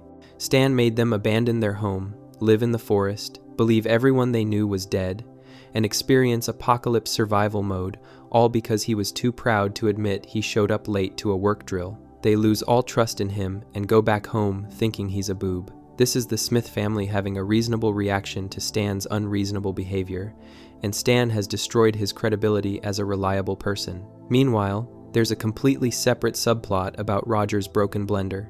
Roger's blender breaks right before Grey's Anatomy, which is apparently a crisis of massive proportions for Roger. Grey's Anatomy is a medical drama that Roger is obsessed with, and he apparently can't watch it without his blender. Presumably, he makes smoothies or frozen drinks while watching. The timing of this blender breakdown is catastrophic from Roger's perspective. While Roger is shopping online for a new blender, Klaus informs him that married couples get to register for gifts and don't have to pay. This is Klaus explaining wedding registries, where engaged couples create lists of items they want, and wedding guests buy those items as gifts. Klaus is pointing out that Roger could get a free blender if he could convince someone to marry him and register for gifts. This is either Klaus being helpful or Klaus enabling Roger's worst impulses. Roger goes on to JDate with elaborate plans to marry a desperate woman simply for the gift. JDate is a dating website specifically for Jewish singles, and Roger is targeting this demographic because he's calculated that he can find someone desperate enough to marry him quickly. Roger isn't looking for love or companionship or even a fake relationship that lasts more than a few days. He wants a blender, and he's willing to commit marriage fraud to get it. The woman he finds is named Sherry, and Roger has identified her as desperate enough to go along with his plan. Roger proposes to Sherry on their first date. Most people take months or years before proposing marriage. Roger does it immediately because he needs this wedding to happen before the next episode of Grey's Anatomy airs. Sherry accepts the proposal, which means either she's actually desperate, as Roger predicted, or she's caught up in the romance of the moment and not thinking clearly. Either way, Roger has successfully gotten engaged within hours of starting his scheme. Roger hastily tries to set up the wedding before the next episode of Grey's Anatomy. This gives Roger a very tight deadline, probably just days or even hours to plan an entire wedding. Most weddings take months to plan. Roger is trying to do it in the time between TV episodes, which is logistically insane but necessary for his blender scheme. Roger is treating this wedding like a sprint to the finish line, where the finish line is getting his kitchen appliance and never seeing his bride again. Back to the main plot. Stan is home and desperate to win his family's trust back. They've made it clear they don't believe anything Stan says anymore, which is fair considering he spent days lying to them about the apocalypse. Stan discovers that Buckle secretly followed them home from the woods. Buckle has been stalking Haley, which is Buckle escalating from weird mountain man to genuine threat. Stan tries to warn his family about Buckle, but the family is unwilling to believe him after what he put them through. This is the boy who cried wolf situation, where Stan destroyed his credibility so thoroughly that his family won't believe him even when he's telling the truth about an actual danger. The next day is Roger's wedding to Sherry. Roger finally gets his blender, which was his entire goal from the beginning. Mission accomplished. Roger is ready to be done with this whole marriage situation. He wants nothing more to do with Sherry, who he finds annoying now that he has what he wanted. Roger tries to call off the ceremony, coming up with various excuses for why they shouldn't get married. But Sherry's father won't accept any of Roger's excuses. Sherry's father is committed to this wedding happening, either because he loves his daughter, or because he's already invested money in the event, or because he doesn't want his daughter to be humiliated by a canceled wedding. At the wedding, Buckle tries to abduct Haley. This is Buckle making his move, attempting to kidnap Stan's daughter in the middle of a public event. Stan stops Buckle, physically intervening to protect Haley. This is Stan being a legitimately good father in this moment, stopping an actual threat to his daughter. Buckle explains his actions. He was desperate for Haley since this was the first time he'd seen a woman in years. Buckle has been living alone in the forest for a decade, and Haley was the first woman he encountered in all that time. This doesn't excuse attempted kidnapping, but it explains Buckle's warped thinking after years of isolation.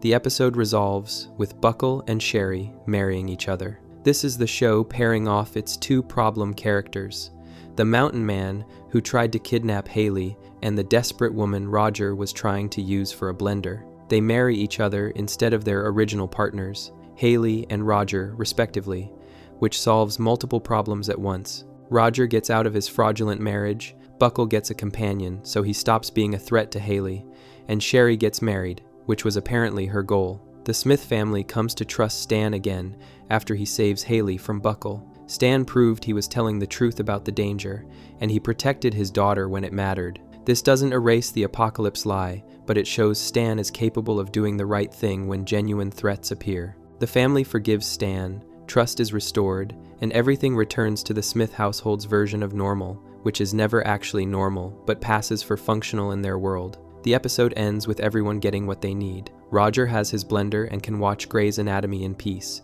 Sherry is married. Buckle has a wife and doesn't need to live alone in the forest anymore. Haley is safe, and Stan has his family's trust back. The lesson here is either, if you destroy your credibility with lies, you have to earn it back through heroic action, or every problem can be solved by forcing two lonely people to marry each other.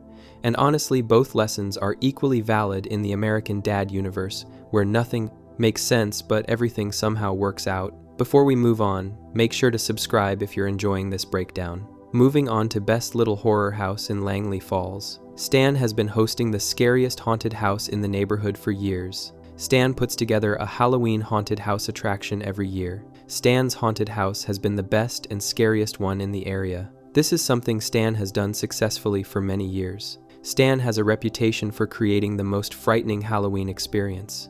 Stan finds himself outdone by Buckle. Buckle is someone who also creates a haunted house. Buckle's haunted house is better than Stan's this year. Buckle has created a scarier haunted house than Stan. Stan is no longer the person with the best haunted house. Buckle has taken that title from Stan. Francine makes things worse for Stan. Francine does something that increases Stan's problems. Francine goes to see Buckle's haunted house herself. Francine returns from visiting Buckle's haunted house. Francine declares that it is impossible to beat Buckle. Francine tells Stan that there is no way to create a better haunted house than Buckle's. Francine says Stan cannot win against Buckle. This statement makes Stan feel worse about losing to Buckle. Francine's comment increases Stan's disappointment rather than helping him feel better. Stan becomes depressed about losing to Buckle. Stan is sad and upset about not having the best haunted house anymore. Stan's mood is very negative because he lost his status as the neighborhood's best Halloween house. Stan goes to Roger for advice. Stan asks Roger for help with his problem. Stan wants Roger's ideas about how to beat Buckle's haunted house. Roger suggests Stan use his CIA influence to get real body parts and instruments. Roger tells Stan to use his job connections at the CIA. Roger recommends Stan obtain actual human body parts. Roger also suggests getting real medical or torture instruments. Roger thinks using genuine body parts and tools will make Stan's haunted house scarier than Buckle's. Stan decides to pull in 5 of the most dangerous serial murderers in the area. Stan chooses to bring 5 serial killers to his haunted house. Serial murderers are people who have killed multiple victims. These are 5 of the most dangerous killers in the local area. Stan brings these extremely dangerous criminals to his house. Stan's plan is to use these real murderers as part of his haunted house attraction. The killers sit in their cell inside Stan's haunted house. The murderers are placed in a jail cell as part of the display. The cell is part of Stan's haunted house setup. The killers sitting in their cell fails to scare anyone. The serial murderers in the cell do not frighten the visitors to the haunted house. People come to see Stan's haunted house and the killers in the cell, but visitors are not scared. The plan is not working because the murderers just sitting there is not scary enough. Roger decides to make the killers scarier. Roger determines he needs to increase the fear factor. Roger wants to make the murderers more frightening to visitors. Roger rips off Francine's costume in front of the killers. Roger tears Francine's Halloween costume off her body. Roger does this while the serial killers are watching. This leaves Francine in her underwear in front of the murderers. Francine is standing in front of dangerous criminals wearing only her underwear. Roger then sets the killers loose. Roger releases the serial murderers from their cell. Roger frees the dangerous criminals. The murderers are no longer contained and are free to move around. Stan, Francine, Roger, and Klaus are forced to take cover in the kitchen. The 4 of them run to the kitchen to hide from the serial killers. They go to the kitchen because they need protection from the dangerous murderers Roger just released. The family is hiding from the very real threat of being killed by actual serial murderers in their home. Stan apologizes for getting them into the mess. Stan tells his family he is sorry for creating this dangerous situation. Stan admits this is his fault. Stan acknowledges he made a mistake by bringing serial killers into their house. Francine admits she should have been more supportive. Francine apologizes for saying it was impossible to beat Buckle. Francine recognizes she should have encouraged Stan instead of discouraging him. Francine takes responsibility for making Stan feel worse with her negative comments. There is a second storyline involving Steve and his friends during this episode. Steve, Barry, and Snot arrive at Toshi's house. These 3 friends go to Toshi's home. They are going to Toshi's house to go trick-or-treating together. The boys plan to go out for Halloween and collect candy. They find Toshi refuses to wear the samurai costume his mother got him. Toshi's mother bought Toshi a samurai costume for Halloween. Toshi does not want to wear this costume. Toshi is refusing to put on the outfit his mother purchased. Mrs. Yoshida is Toshi's mother. Mrs. Yoshida asks Steve if they would mind taking Akiko with them. Akiko is Toshi's sister. Mrs. Yoshida wants the boys to bring Akiko along when they go trick-or-treating. Mrs. Yoshida is asking Steve and his friends to include Akiko in their Halloween plans. Steve is smitten with Akiko. Steve is attracted to Akiko romantically. Steve develops feelings for Toshi's sister. Steve likes Akiko and is interested in her. Toshi allows them to go out with a condition. Toshi agrees to let Steve, Barry, and Snot take Akiko trick-or-treating, but Toshi has a requirement. The condition is they have Akiko back by sundown. Toshi tells them they must return Akiko before the sun goes down. Toshi sets a specific time limit for when Akiko must be home. The boys must bring Akiko back before dark. The boys find out Toshi is looking for them. Steve, Barry, Snot, and Akiko discover that Toshi is searching for them. Toshi is trying to find where they are. They flee to the Langley Falls when they realize Toshi is hunting them. The group runs away to a location called Langley Falls. Langley Falls appears to be a waterfall in the area. They are running from Toshi because they are afraid of what he will do when he finds them. They take refuge in a cave under the falls. The group hides in a cave located beneath the waterfall. They use this cave as a hiding place from Toshi. Steve starts to move in on Akiko while in the cave. Steve begins trying to kiss or be romantic with Akiko. Steve is making romantic advances toward Toshi's sister while they are hiding in the cave. Toshi bursts into the cave before Steve can do anything significant. Toshi finds them in the cave and enters suddenly. Toshi interrupts Steve and Akiko. Toshi chases Steve out of the cave. Toshi pursues Steve and runs after him. Steve runs away from Toshi, who is angry at him. Toshi chases Steve to Vince Chung's Halloween party. Steve runs to a Halloween party hosted by someone named Vince Chung. This is where the chase ends. At the party, Steve tells Toshi he is smothering his sister. Steve confronts Toshi about his behavior toward Akiko. Steve tells Toshi that he is being too protective of Akiko. Steve says Toshi is controlling Akiko too much and not giving her freedom. Steve accuses Toshi of smothering Akiko with his overprotective behavior. Toshi agrees with Steve's statement. Toshi listens to what Steve says and realizes Steve is right. Toshi accepts that he has been too protective of his sister. Toshi leaves Steve and Akiko together. Toshi walks away and allows Steve to be alone with Akiko. Toshi stops being overprotective and gives Akiko space. Akiko admits she has a crush on another boy named Doug. Akiko tells Steve she is romantically interested in someone else. Akiko likes a different boy, not Steve. The boy Akiko likes is named Doug. Akiko reveals her true feelings to Steve. Steve was interested in Akiko, but Akiko does not have romantic feelings for Steve.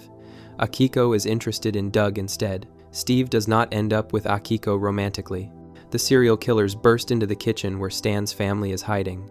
The murderers break into the kitchen. The dangerous criminals force their way into the room where Stan, Francine, Roger, and Klaus are hiding. Stan and the others flee through the woods. The family runs away from the serial killers. They escape the house and run into the woods. They are running for their lives from the murderers. The group goes to a locked factory. Stan, Francine, Roger, and Klaus reach a factory building. This factory is locked, which provides some protection from the killers chasing them. Toshi arrives at the factory and rescues them.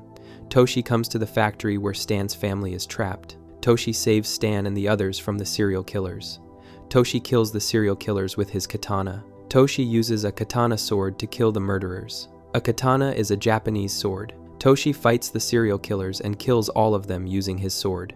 Toshi defeats all 5 dangerous murderers with his katana. This saves Stan, Francine, Roger, and Klaus from being killed by the serial murderers. Roger takes home one of the killers' heads. After Toshi kills the serial murderers, Roger takes a severed head. Roger brings the head of one of the dead killers back to the Smith house. Roger keeps the head as some kind of trophy or for his own purposes. The episode ends with Roger taking a decapitated head home. The episode begins with Stan's competitive nature about having the best Halloween haunted house in the neighborhood. Stan has maintained this status for years, but loses it to Buckle this year. Francine makes Stan feel worse by saying Buckle cannot be beaten. Stan becomes depressed and asks Roger for help. Roger suggests using Stan's CIA connections to get real body parts and instruments. Stan escalates beyond Roger's suggestion by bringing 5 actual serial killers to his haunted house. The plan backfires when the killers in a cell fail to scare visitors. Roger tries to make them scarier by humiliating Francine in front of them and then releasing them. This creates a genuine life-threatening situation. The murderers are loose in the Smith house and the family must run for their lives. Stan and Francine both apologize to each other while hiding in the kitchen. Stan admits he made a terrible mistake, and Francine admits she should have supported him better. The subplot involves Steve wanting to spend time with Akiko, who is Toshi's sister. Toshi is very protective of Akiko and sets a curfew for when she must return home. Steve tries to pursue a romantic relationship with Akiko. Toshi discovers them together and chases Steve. Steve confronts Toshi about being too controlling of his sister. Toshi agrees he has been smothering Akiko and backs off.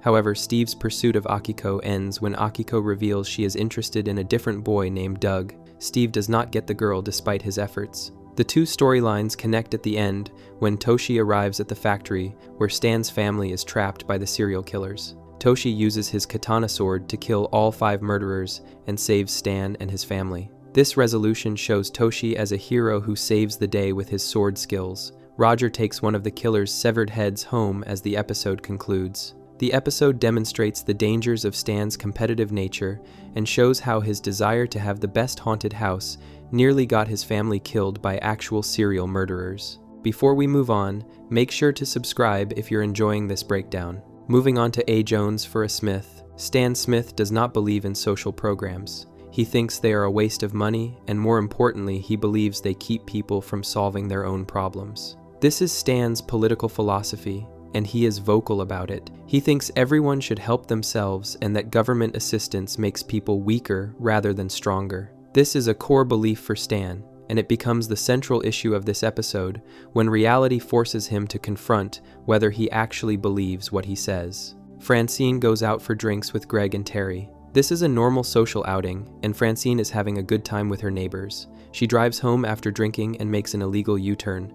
A police officer sees both violations and pulls her over. Francine is arrested for drunk driving and for making an illegal U-turn. These are legitimate charges because Francine actually committed both offenses.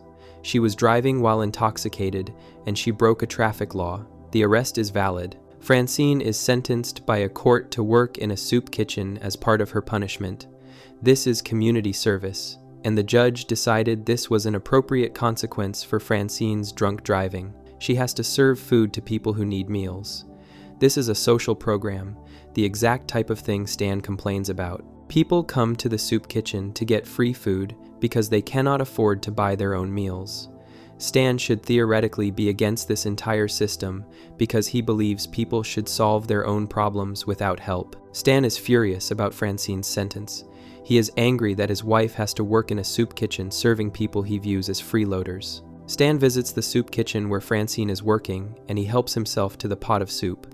Stan is literally taking food meant for homeless and poor people because he is making a point about his beliefs. He thinks these people should not be getting free food, and he demonstrates this by taking some himself. This is Stan being hypocritical because he is helping himself while saying others should not help themselves to social programs. Stan has a cold during this time. He is sick and feeling miserable. While at or near the soup kitchen, Stan encounters a street dealer who offers him medicine. The dealer says this medicine will make Stan feel better. Stan takes the medicine from the street dealer. This is Stan accepting help from someone, which is ironic given his stance on social programs.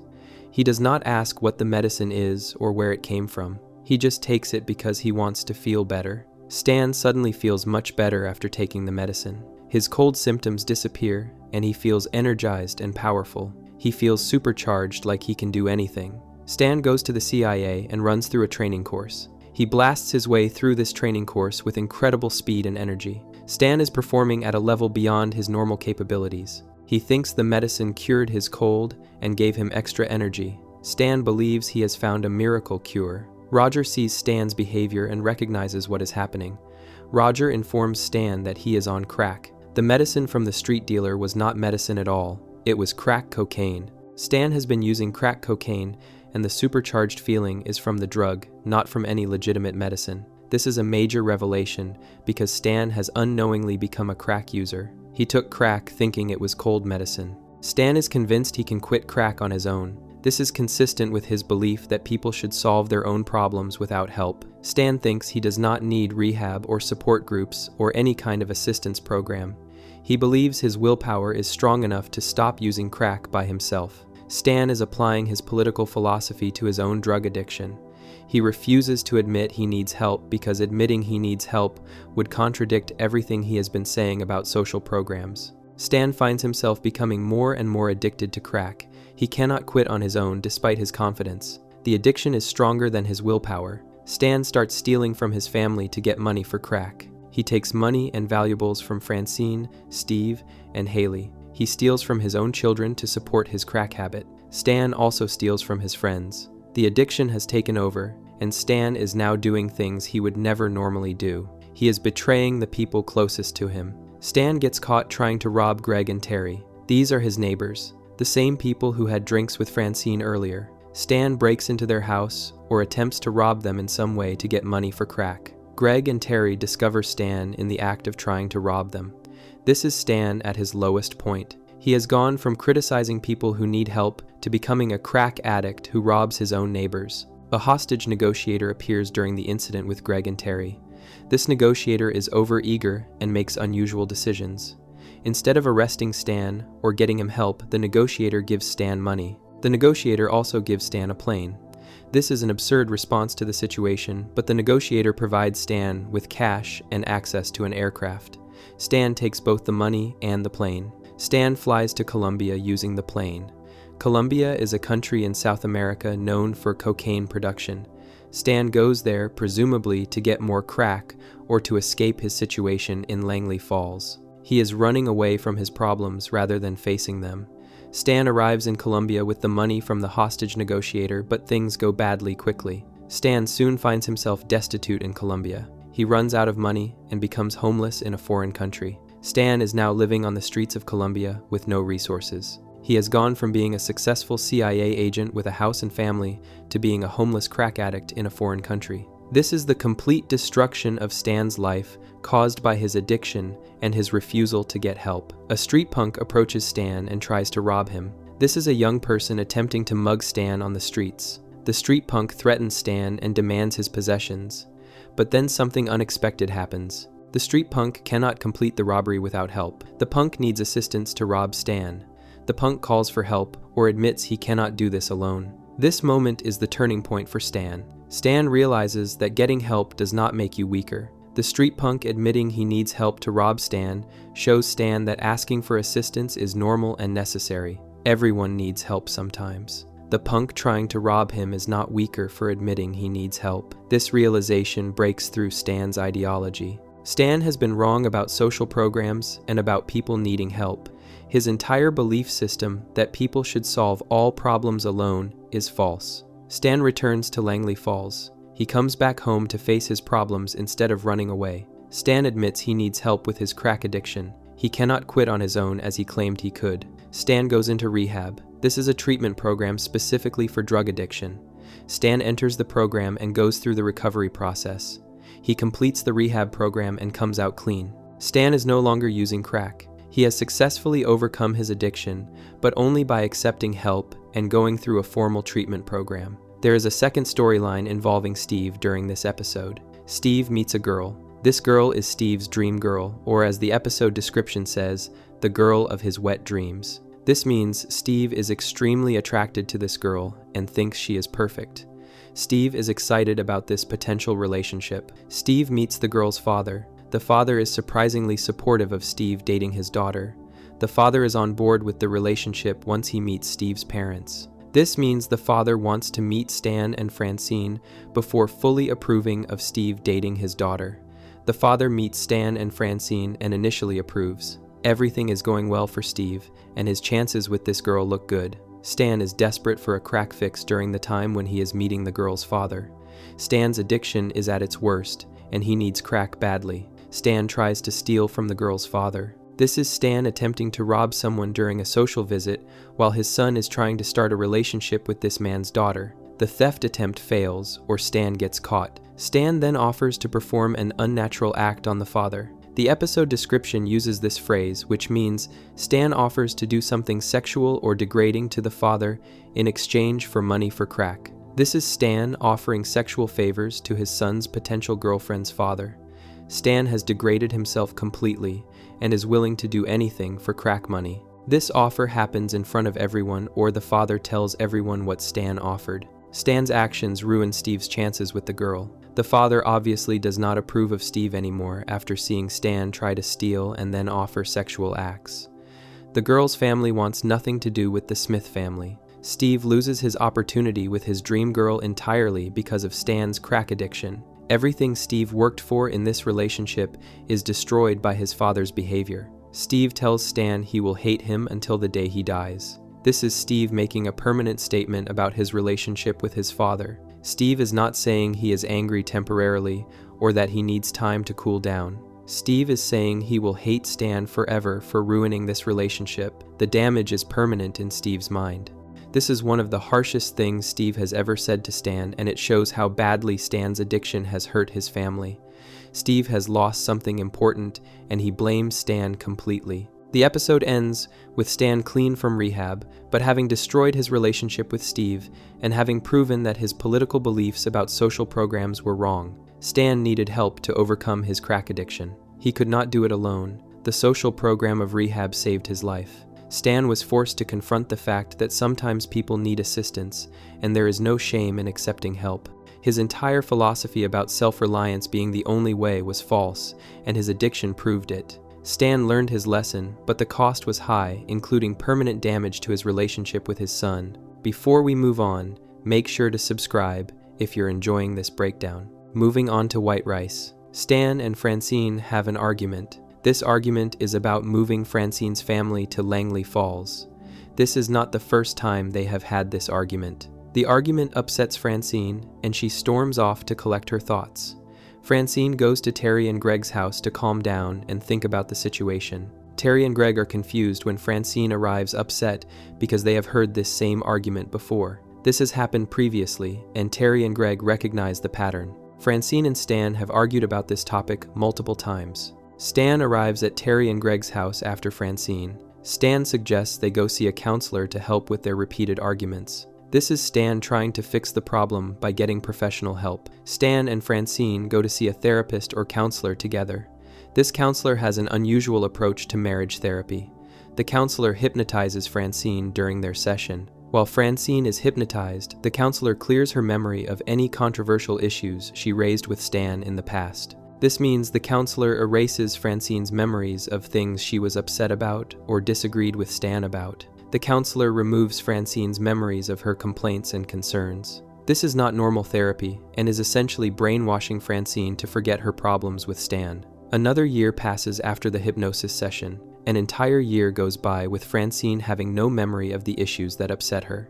During this year, the therapist asks Stan to bring him a sandwich. The therapist makes this request while Stan goes out somewhere. This is the therapist asking Stan to do a simple favor. Stan constantly ignores this request. Stan does not bring the therapist a sandwich, even though the therapist keeps asking.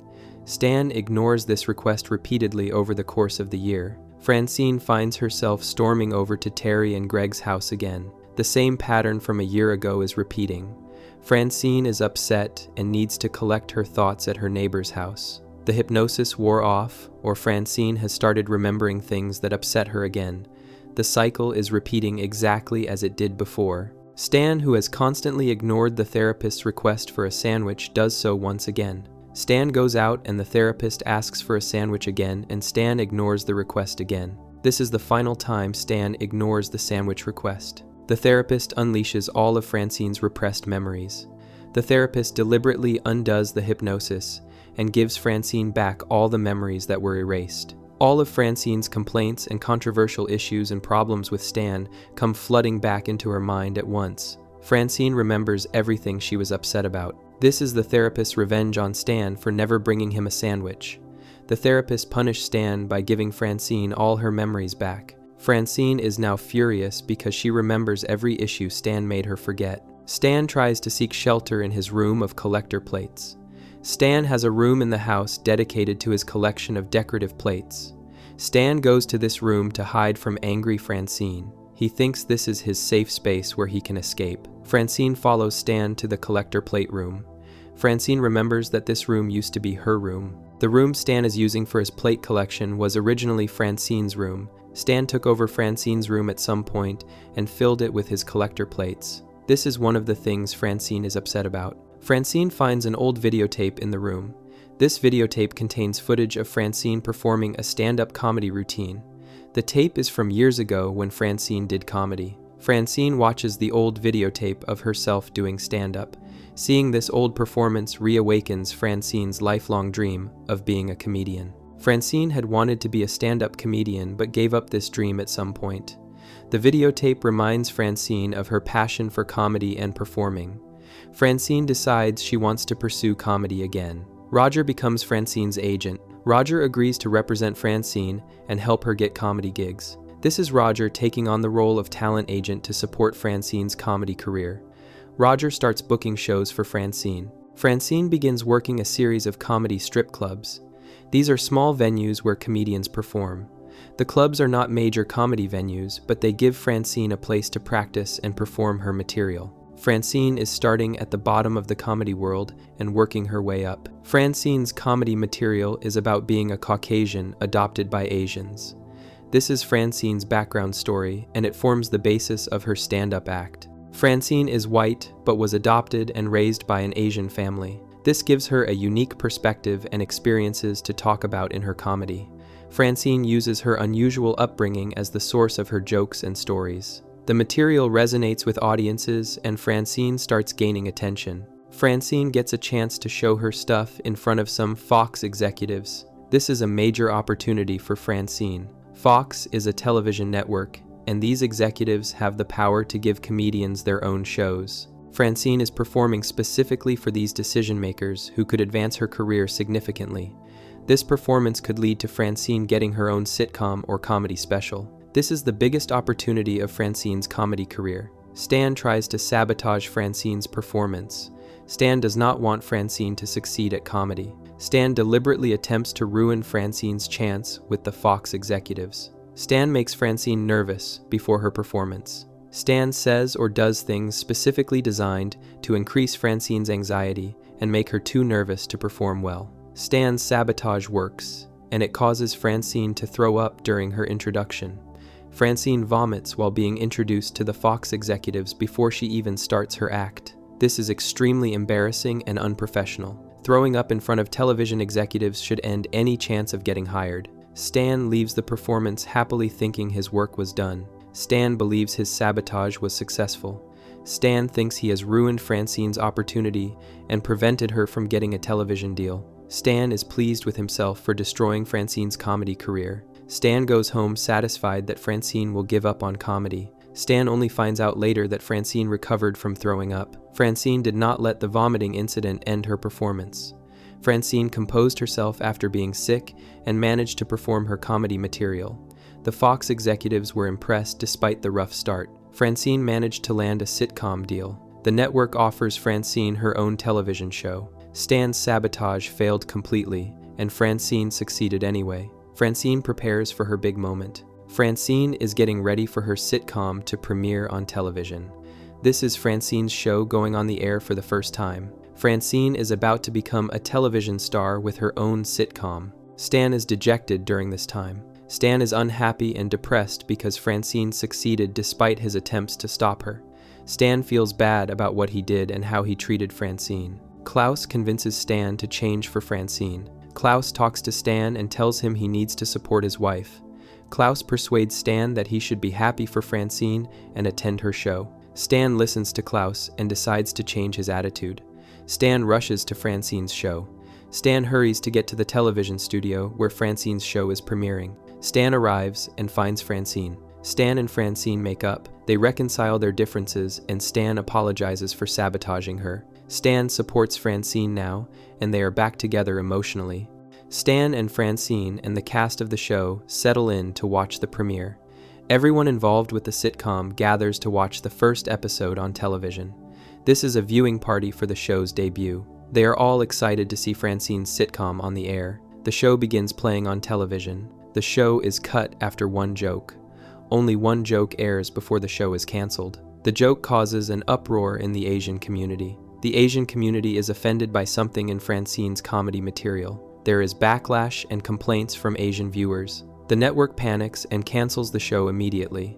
Francine's sitcom is pulled off the air after one joke. This means the show lasted less than one episode. Francine's television career is over before it really started. Stan and Francine cancel their plans of moving to Hollywood. They were going to move to California because of Francine's television career. With the show canceled, there is no reason to move. Stan and Francine stay in Langley Falls. Francine brings up moving her family once again. This is the same topic they argued about at the beginning of the episode. Francine mentions moving her family to Langley Falls again. Stan takes a deep breath, ready to hear Francine out. Stan is prepared to listen to Francine's concerns this time. Stan is willing to have the conversation and actually consider Francine's perspective. This shows Stan has grown and learned to listen to his wife. Francine relieves Stan by agreeing it would be a bad idea. Francine decides she does not want to move her family after all. Francine comes to this conclusion on her own. Stan was ready to discuss it, but Francine changed her mind. The argument that started the episode is resolved with both Stan and Francine agreeing not to move. The entire comedy career storyline ends with things returning to normal, except Stan is now willing to listen to Francine. There is a second storyline involving Steve and Klaus during this episode. Steve brings home a potential love interest for Klaus from a carnival. Steve goes to a carnival and finds a fish that could be a romantic partner for Klaus. Klaus lives in a fishbowl and is always alone, so Steve thinks Klaus would like a companion. Steve brings this fish home and puts it in Klaus's bowl or tank. Klaus is excited to have a companion for a while. Klaus is happy to have another fish to interact with. Klaus enjoys having someone in his bowl at first. Klaus soon becomes bored with the companion fish.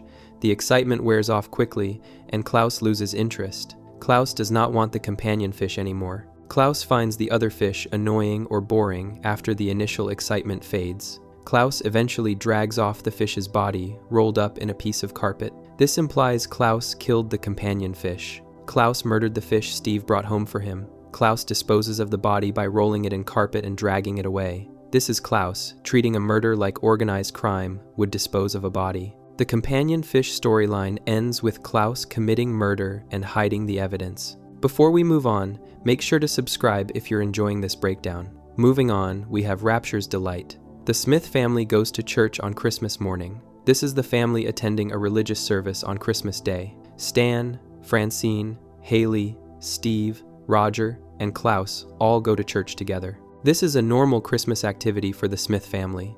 They attend church services to celebrate the holiday in a religious way. Stan is frustrated while at church. Stan is dealing with people who are only religious on holidays. These are people who do not attend church regularly throughout the year, but show up on major holidays like Christmas and Easter. Stan finds these people annoying because they only practice religion occasionally. Stan thinks these holiday-only churchgoers are not true believers. Stan is stressed and irritated by having to share the church with people he views as fake religious people. Francine wants to relieve Stan's stress. Francine sees that Stan is frustrated and upset. Francine decides to help Stan feel better. Francine has sex with Stan in the janitor's closet. This happens while they are at church on Christmas morning. Francine and Stan go to the janitor's closet at the church and have sex there. This is Francine's way of making Stan feel less stressed about the holiday churchgoers. They are having sex in a storage closet at their church during Christmas services. The world ends while Stan and Francine are having sex. The rapture occurs at this exact moment. The rapture is a religious event where worthy people are taken up to heaven. The world is ending, and the rapture is happening while Stan and Francine are in the janitor's closet. Stan and Francine are left on Earth after the rapture. They do not go to heaven. Stan and Francine remain on Earth because they were not chosen to be raptured. Roger is also left on Earth. Roger does not go to heaven either. Stan, Francine, and Roger are the only members of the Smith family who stay on Earth. Haley and Steve float up to heaven. Haley and Steve are taken in the rapture. They rise up into the sky and go to heaven. Haley and Steve were worthy of being raptured, and they leave Earth. The family is split with 2 children going to heaven and the parents staying on earth. Klaus's fate is not mentioned in this part, but he presumably either went to heaven or stayed on earth. Stan and Francine find out about what the coming days will be like. Stan and Francine learn what happens after the rapture. They discover information about the post-rapture world. Stan and Francine ponder their fate. They think about what will happen to them now that they have been left behind. Stan and Francine consider their situation and what their future holds on Earth after everyone else has gone to heaven. Michelle escorts Steve and Haley to their own personal heavens. Michelle is a figure in heaven who guides new arrivals. Michelle takes Steve and Haley to see their individual heavens. Each person in heaven gets their own personalized version of paradise. Michelle shows Steve and Haley what their personal heavens look like.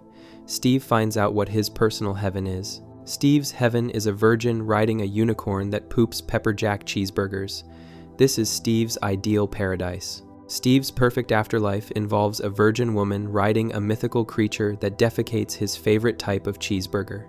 This is what Steve considers the best possible heaven. The virgin, the unicorn, and the pepper jack cheeseburgers are all part of Steve's customized heaven. Stan finds out that Jesus will be appearing on Earth. Jesus is coming to the post-rapture world. Stan learns that Jesus Christ will physically appear. Stan tries to blame Francine for getting left behind. Stan claims it is Francine's fault that they did not get raptured to heaven. Stan says Francine is responsible for them being stuck on Earth. Stan is trying to avoid responsibility for his own actions by blaming his wife.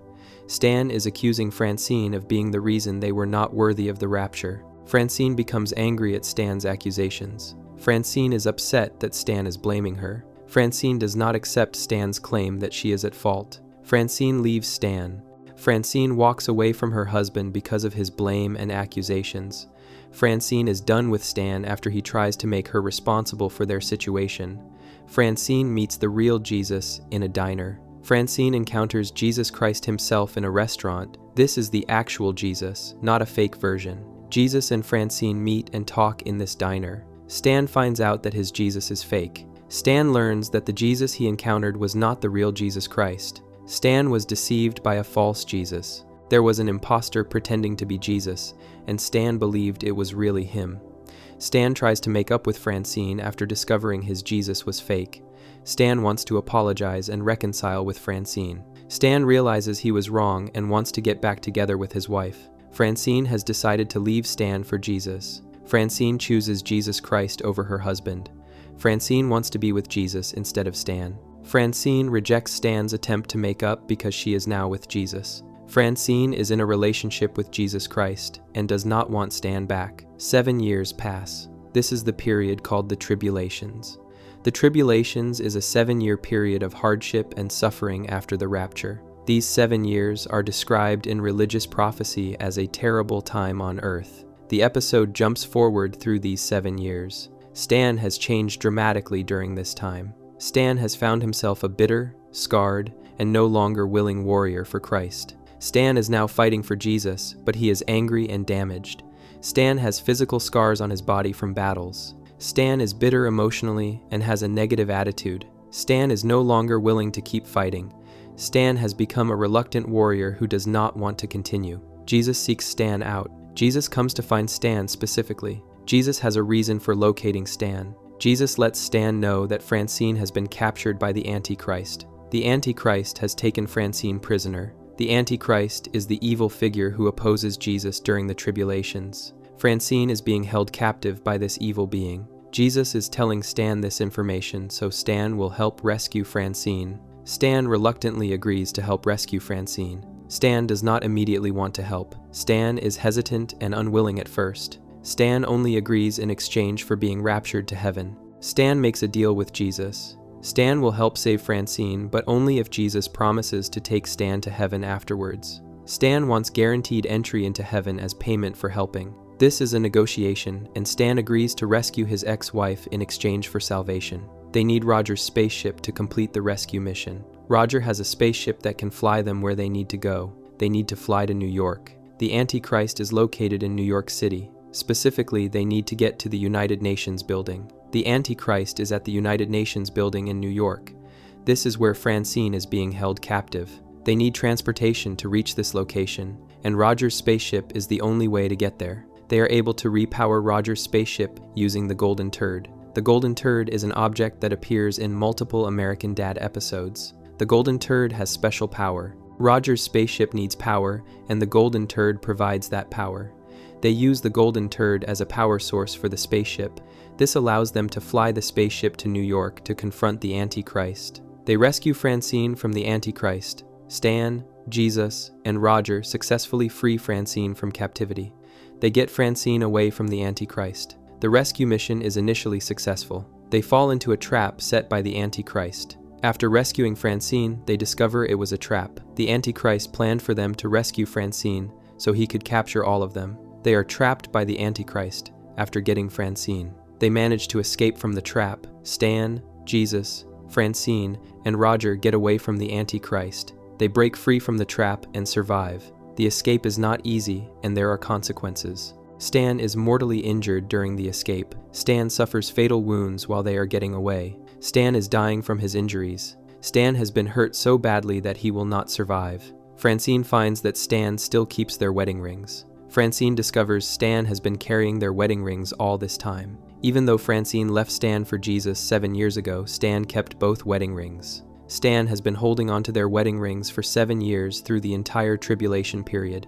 Francine realizes Stan still loved her. Seeing the wedding rings makes Francine understand that Stan never stopped loving her.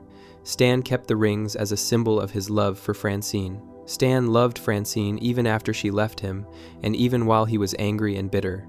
The wedding rings prove Stan's feelings for Francine remained. Stan dies in an explosion. There is an explosion, and Stan is killed. Stan's mortal injuries lead to his death during or after this explosion. Stan dies from his wounds. Stan is sent to heaven after dying. When Stan dies, his soul goes to heaven. Stan finally gets raptured after death. Stan is now in heaven as he wanted. Stan is guided to his personalized heaven. Someone in heaven shows Stan to his custom paradise. Each person gets their own version of heaven based on what would make them happiest. Stan's personal heaven is his home just as it was at the beginning of the episode.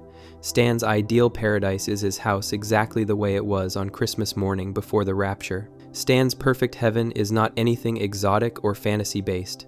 Stan just wants his normal house and his normal life back. Stan's heaven is his regular home with his family on Christmas morning. The only difference in Stan's heaven is Klaus's dead fish body being mounted on a plaque hanging on the wall. Everything in Stan's heaven home is exactly the same as it was on Christmas morning, except for this one change. Klaus's body is displayed on the wall like a hunting trophy. Klaus is dead, and his fish body is mounted on a decorative plaque. This is the single difference between Stan's real home and his heaven home. Klaus being dead and displayed on the wall is apparently part of Stan's ideal paradise. This implies Stan did not like Klaus and is happier with Klaus dead and mounted on the wall as decoration. The episode shows Stan finally getting to heaven after dying as a hero saving Francine. Stan kept his love for Francine even when she left him for Jesus. Stan fought in the tribulations for 7 years as a warrior for Christ. Stan made a deal to rescue Francine in exchange for salvation. Stan succeeded in saving Francine but died in the process. Stan's sacrifice earned him entry to heaven.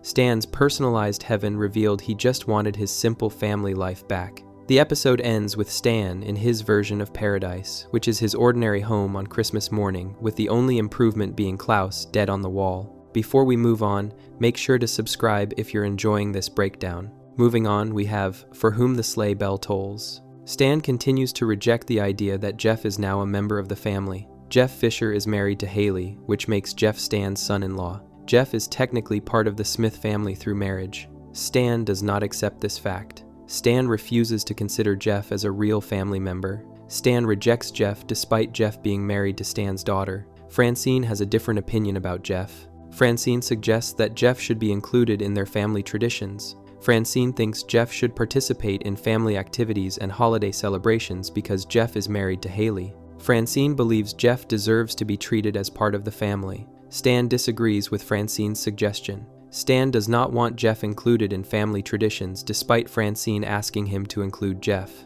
Stan gives Steve a gun for Christmas. This is Stan's Christmas present to his son Steve. Stan chooses to give Steve a firearm as a holiday gift. Francine has objections to this gift. Francine does not want Stan to give Steve a gun. Francine expresses her concerns about giving their son a weapon. Francine objects to Stan's choice of Christmas present. Stan gives Steve the gun despite Francine's objections. Stan ignores Francine's concerns and gives Steve the gun anyway. Stan thinks a gun is an appropriate Christmas gift for Steve even though Francine disagrees. Steve accidentally shoots Santa with the gun. Steve is handling the gun Stan gave him for Christmas. Santa Claus is present during this time. Steve fires the gun and the bullet hits Santa. This is an accident, and Steve did not intend to shoot Santa. Steve was not trying to kill or harm Santa Claus. The shooting was unintentional and happened by mistake. Steve shoots Santa Claus with the gun his father gave him as a Christmas present. The family is forced to attempt to hide the body in the woods. The Smith family believes Santa is dead after Steve shot him. The family decides they need to hide Santa's body. They do not call the police or report the shooting. The family chooses to cover up what happened. They take Santa's body to the woods. The Smith family carries Santa's body into a wooded area. They attempt to hide the body among the trees. The family is trying to conceal the evidence of Santa's shooting. They want to hide what Steve did and make Santa's body disappear in the forest.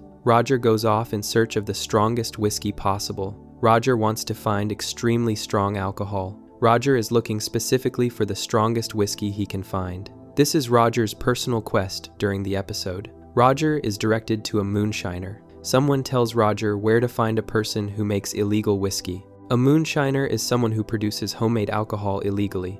Roger finds this moonshiner.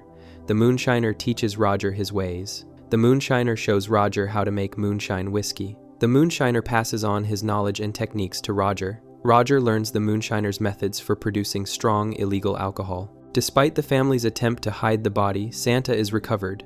The Smith family failed to successfully hide Santa's body in the woods. Someone or something finds Santa's body. Santa is recovered from where the Smith family hid him. Santa is resuscitated by his elves. The elves bring Santa back to life. The elves perform some kind of revival on Santa. Santa's elves use their abilities or magic to revive him. Santa comes back to life after being shot by Steve. Santa is no longer dead. The elves successfully bring Santa back from death. Santa vows vengeance on the Smiths. Santa promises to take revenge on the Smith family. Santa is angry about being shot and having his body hidden in the woods. Santa wants to punish the Smith family for what they did. Santa makes a vow, which means he is making a serious promise to get revenge. Santa plans to harm the Smiths in retaliation for shooting him and hiding his body. The Smiths take refuge in the moonshiner's cabin. The Smith family goes to the cabin where Roger learned to make moonshine. The family hides in this cabin. The Smiths are taking shelter in the moonshiner's home. They are using the cabin as a place to hide from Santa. The family feels they need protection and they go to the moonshiner's cabin for safety. The cabin becomes their refuge, which means their safe place away from danger. Jeff arrives to spend the holiday with Haley. Jeff Fisher comes to be with his wife Haley during Christmas. Jeff wants to celebrate the holiday with Haley. Jeff travels to wherever the family is and arrives at some point. Jeff's intention is to have a holiday celebration with Haley. Santa soon arrives at the moonshiner's cabin. Santa finds where the Smith family is hiding. Santa comes to the cabin shortly after Jeff arrives. Santa tracked down the family's location and came to the cabin. The family is forced to fend off an attack. The Smiths have to defend themselves. They are under attack and must fight back. The attack consists of elves, reindeer, and snowmen. Santa's elves are attacking the Smith family. Reindeer are also part of the attacking force. Snowmen are involved in the attack as well. These attackers are led by Santa. Santa Claus is commanding this army of elves, reindeer, and snowmen. Santa is leading the assault on the Smith family in the moonshiner's cabin. Santa tries to convince Jeff to abandon the Smiths. Santa talks to Jeff during the attack. Santa attempts to persuade Jeff to leave the Smith family. Santa is trying to get Jeff to walk away and not help the Smiths. Santa recognizes that Jeff was not involved in their plot to hide his body. Santa knows Jeff did not participate in shooting him or hiding his body in the woods. Santa understands Jeff is innocent and was not part of the family's actions. Santa sees Jeff as separate from what the Smiths did. Santa is offering Jeff a way out because Jeff was not responsible for what happened. Jeff turns on Santa instead of abandoning the Smiths. Jeff refuses Santa's offer. Jeff chooses to stay with the Smith family. Jeff attacks Santa rather than leaving. Jeff betrays Santa's expectations and fights against him. Jeff is able to pull Stan to safety. Jeff physically saves Stan from danger. Jeff grabs Stan and gets him to a safe location. Stan was in danger during the battle, and Jeff rescued him. Jeff's actions save Stan's life or prevent Stan from being harmed. Stan sees Jeff as a true member of the family after Jeff saves him. Stan changes his opinion about Jeff. Stan finally accepts Jeff as a real family member. Stan's view of Jeff transforms because Jeff saved Stan's life. Stan recognizes Jeff's worth and loyalty. Stan understands that Jeff is genuinely part of the family now. Stan no longer rejects Jeff. Stan accepts that Jeff belongs with the Smiths. This is Stan changing his mind about the issue from the beginning of the episode. Stan finally gives Jeff the acceptance that Francine wanted Stan to give Jeff. Santa vows to kill them all. Santa promises to murder the entire Smith family. Santa declares his intention to kill every member of the family. Santa is extremely serious about his revenge. Santa wants everyone dead. This is Santa escalating his vengeance from just wanting revenge to specifically wanting to kill all the Smiths. The family is almost overrun by Santa's forces. The Smiths are nearly defeated. The attacking army of elves, reindeer, and snowmen almost overwhelms the family. The Smiths are close to losing the battle. The family is about to be completely defeated by Santa's army. Santa's army is forced to retreat at dawn. When the sun comes up, Santa's forces must leave. Dawn arrives and Santa's army cannot continue fighting. The sunlight or the arrival of morning forces Santa's army to withdraw. Santa and his elves and reindeer and snowmen have to retreat. They stop attacking and leave the cabin. The family survives because Santa's army retreats at dawn. The Smith family is saved by the arrival of morning. Santa vows to return the next year. Santa promises he will come back. Santa says he will return in 1 year. Santa plans to attack the Smith family again next Christmas. Santa is not giving up on his revenge. Santa is just postponing his vengeance until the following year. Santa will come back to try to kill the Smiths again. This means the conflict is not resolved. The episode ends with the threat continuing. Santa will return for another attack next Christmas. The episode begins with Stan refusing to accept Jeff as family, despite Francine wanting Jeff included in traditions. Stan makes a controversial choice by giving Steve a gun for Christmas over Francine's objections. This gun leads to Steve accidentally shooting Santa Claus. The family panics and tries to hide Santa's body in the woods to cover up the shooting. Meanwhile, Roger pursues his own storyline, searching for extremely strong whiskey, which leads him to a moonshiner who teaches Roger how to make moonshine. The family's attempt to hide Santa's body fails when Santa's elves find him and bring him back to life. Santa is resurrected and becomes focused on revenge against the Smith family for shooting him and trying to hide his body. The Smiths realize they are in danger from Santa and take refuge in the moonshiner's cabin where Roger has been learning to make whiskey. Jeff arrives at the cabin wanting to celebrate the holiday with his wife Haley. Shortly after Jeff arrives, Santa appears with an army of elves, reindeer, and snowmen. Santa attacks the cabin, and the Smith family must defend themselves against this Christmas army. During the battle, Santa recognizes that Jeff was not involved in shooting him or hiding his body. Santa sees Jeff as innocent and tries to convince Jeff to abandon the Smiths and leave them to their fate. Jeff makes a choice to stay with the family instead of taking Santa's offer. Jeff turns against Santa and actively helps the Smiths fight back. At a critical moment, Jeff pulls Stan to safety and saves Stan from harm. This heroic action changes Stan's perspective on Jeff completely. Stan finally sees Jeff as a true member of the Smith family. Stan accepts Jeff in the way Francine wanted at the beginning of the episode. Jeff proved his loyalty and his worth by saving Stan's life during the battle. Santa escalates his revenge by vowing to kill the entire Smith family. The battle becomes desperate and the Smiths are nearly defeated by Santa's overwhelming forces. The family is about to be overrun and destroyed. Just when it seems the Smiths will lose, dawn arrives. The morning sun forces Santa's army to retreat. Santa and his forces must leave when daylight comes. The Smith family survives the attack because Santa's army cannot fight during the day. However, the episode does not end with peace. Santa makes one final vow before leaving. Santa promises to return the next year to finish what he started. Santa will come back next Christmas to try to kill the Smiths again. The conflict remains unresolved, and the family will face this threat again. The episode concludes with the Smiths safe for now, but knowing Santa will return for another attack in 1 year. The episode connects Stan's rejection of Jeff at the beginning to Stan's acceptance of Jeff at the end. Jeff proves himself worthy of being considered family by choosing the Smiths over Santa's offer and by saving Stan's life. Stan learns that Jeff is loyal and brave and deserves to be treated as a real family member. The episode also shows consequences for the family's actions, as Santa's justified anger leads to a violent Christmas battle that will continue in future years. Before we move on, make sure to subscribe if you're enjoying this breakdown. Moving on to virtual insanity, Stan is playing poker with his coworkers. Stan is sitting at a table with other CIA agents playing cards. This is a regular poker game that Stan and his colleagues have. Dick is one of the people playing poker with Stan. Dick is trying out his avatar during the poker game. The avatar is called Black Dick. An avatar is a digital character that someone can control, like in a video game. Dick is using this avatar to work out some frustration from losing at poker. Dick is losing money at the card game, and he is frustrated. Dick uses his avatar as a way to deal with these negative feelings. Francine calls Stan on the phone during the poker game. Francine is calling to warn Stan about something important.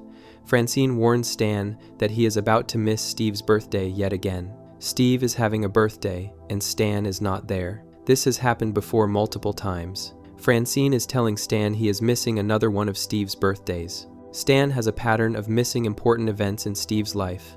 Stan rushes home after getting Francine's call. Stan leaves the poker game quickly because he realizes he forgot Steve's birthday. Stan brings a stuffed rabbit full of heroin as a gift. Stan has a stuffed toy rabbit that he is giving to Steve as a birthday present. Inside the stuffed rabbit is heroin, which is an illegal drug. Stan is giving Steve a stuffed animal filled with drugs as a birthday gift. This is an inappropriate and illegal gift for anyone, especially a teenage son. Stan apparently thought this was an acceptable birthday present. Stan watches home movies with the family. The family is looking at old videos of Steve growing up. These are recordings of past birthdays and events from Steve's childhood. Stan realizes he is not in any of the home movies. Stan is not visible in any of the videos they are watching. Stan was not present for these recorded moments. Stan was always busy with other things when these videos were taken. Stan missed these family moments because he was working or doing other activities. Stan was not there to be part of Steve's childhood memories. Steve gives Stan the brush off from an invitation to a baseball game. Steve was invited to go to a baseball game. Stan tries to join Steve or asks to go with Steve. Steve rejects Stan's attempt to come along. Steve does not want Stan to come to the baseball game with him. Steve is dismissing Stan and does not want to spend time with him. This is Steve pushing Stan away rather than wanting to bond with his father. Stan starts worrying that he may miss out on a chance to bond with Steve. Stan is concerned about his relationship with his son. Stan realizes he has not been present in Steve's life. Stan sees that he has missed many opportunities to connect with Steve. Stan is worried it might be too late to form a close relationship with his son. Stan fears he will lose his chance to have a good father-son bond with Steve. Stan makes a desperate attempt to bond with his son by creating a busty, blonde bombshell avatar. Stan decides to create a digital avatar to connect with Steve. The avatar is named Phyllis. Phyllis is designed to look like an attractive blonde woman with large breasts. Stan creates this female avatar as his method of bonding with Steve. This is Stan's plan to get close to his son. Stan will control this avatar and use it to spend time with Steve. Stan sends Phyllis Steve's way. Stan introduces the Phyllis avatar to Steve, or arranges for Steve to meet this avatar. Phyllis and Steve go on a date to a baseball game. Steve and the Phyllis avatar go to watch baseball together. This is a date between Steve and who he thinks is a real girl named Phyllis. Steve does not know this is actually his father controlling an avatar. Steve thinks he is on a date with an attractive blonde woman. They watch baseball together, which is something Steve enjoys. Steve tries for tongue in a goodnight kiss at the end of the date. Steve attempts to kiss Phyllis with an open-mouth romantic kiss. Steve is trying to kiss the avatar in a sexual way. Stan, who is controlling Phyllis, just rubs Steve's head instead. Stan does not kiss Steve back. Stan touches Steve's head in a friendly way rather than kissing him. Stan avoids the romantic kiss Steve was attempting. Steve interprets this response as Phyllis only wanting to be friends. Steve thinks Phyllis is rejecting his romantic advance. Steve believes Phyllis sees him as just a friend, not a romantic partner. Steve is hesitant to pursue the relationship further after this rejection. Steve becomes attracted to Chelsea. Chelsea is another girl who shows interest in Steve. Chelsea demonstrates that she likes Steve romantically. Steve starts focusing his attention on Chelsea instead of Phyllis. Steve is more interested in Chelsea because Chelsea seems interested in him, while Phyllis rejected his kiss. Stan finds out that his plan is not working. Stan learns that Steve is losing interest in Phyllis. Stan discovers that Steve is going to ask Chelsea to the homecoming dance. The homecoming dance is a school dance event. Steve plans to invite Chelsea to be his date for this dance. Steve is choosing Chelsea over Phyllis. Stan's bonding plan through the avatar is failing because Steve wants to pursue Chelsea instead. Stan makes a desperate offer through Phyllis to have sex with Steve. Stan uses the Phyllis avatar to offer Steve sexual intercourse. Phyllis tells Steve she wants to have sex with him. Steve gladly accepts this offer. Steve is excited and agrees to have sex with Phyllis. Steve enthusiastically accepts because he is a teenage boy being offered sex by an attractive woman. Stan has now committed to having sex with his own son while disguised as an avatar to prevent Steve from choosing Chelsea. Stan has some reservations about having sex with Steve. Stan feels uncertain about this plan. Stan has doubts about whether he should go through with this. Stan questions whether having sex with Steve while disguised as Phyllis is the right thing to do. Despite these reservations, Stan is determined to go through with the act. Stan decides he will have sex with Steve despite his concerns. Stan is committed to completing this plan even though he has doubts. Francine discovers what Stan is up to. Francine finds out about Stan's plan to have sex with Steve while disguised as Phyllis. Francine learns that Stan created the avatar and is going to have sex with their son. Francine attempts to intervene with Stan to stop him. Francine tries to prevent Stan from going through with having sex with Steve. Francine wants to stop this plan before Stan has sex with their son. Francine is unable to get through the avatar chamber. There is a chamber or room where Stan controls the avatar from.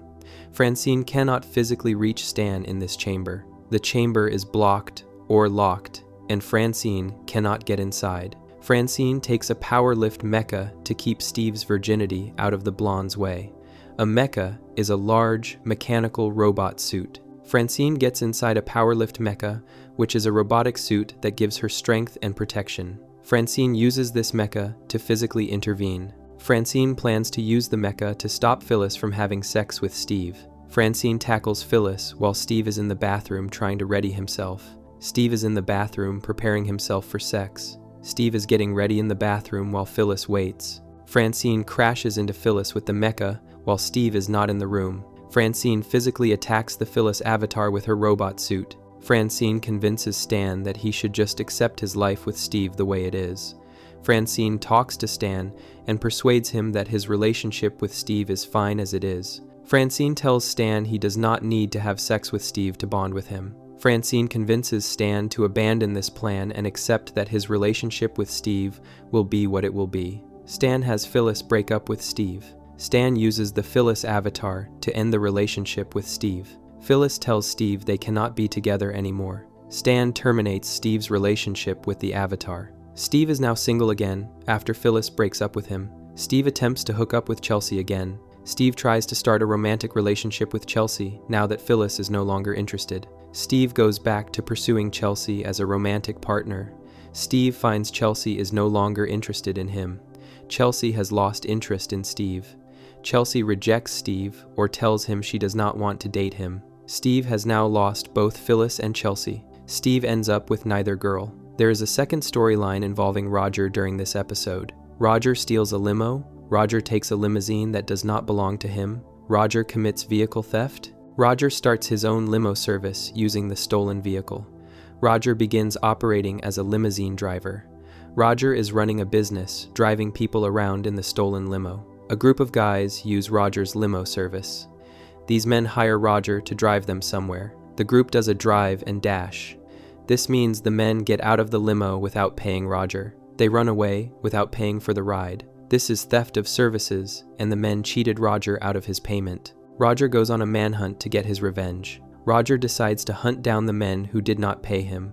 Roger wants revenge on these people for stealing his services. Roger is going to track down each person and hurt them for not paying. Roger runs over one of the guys almost immediately.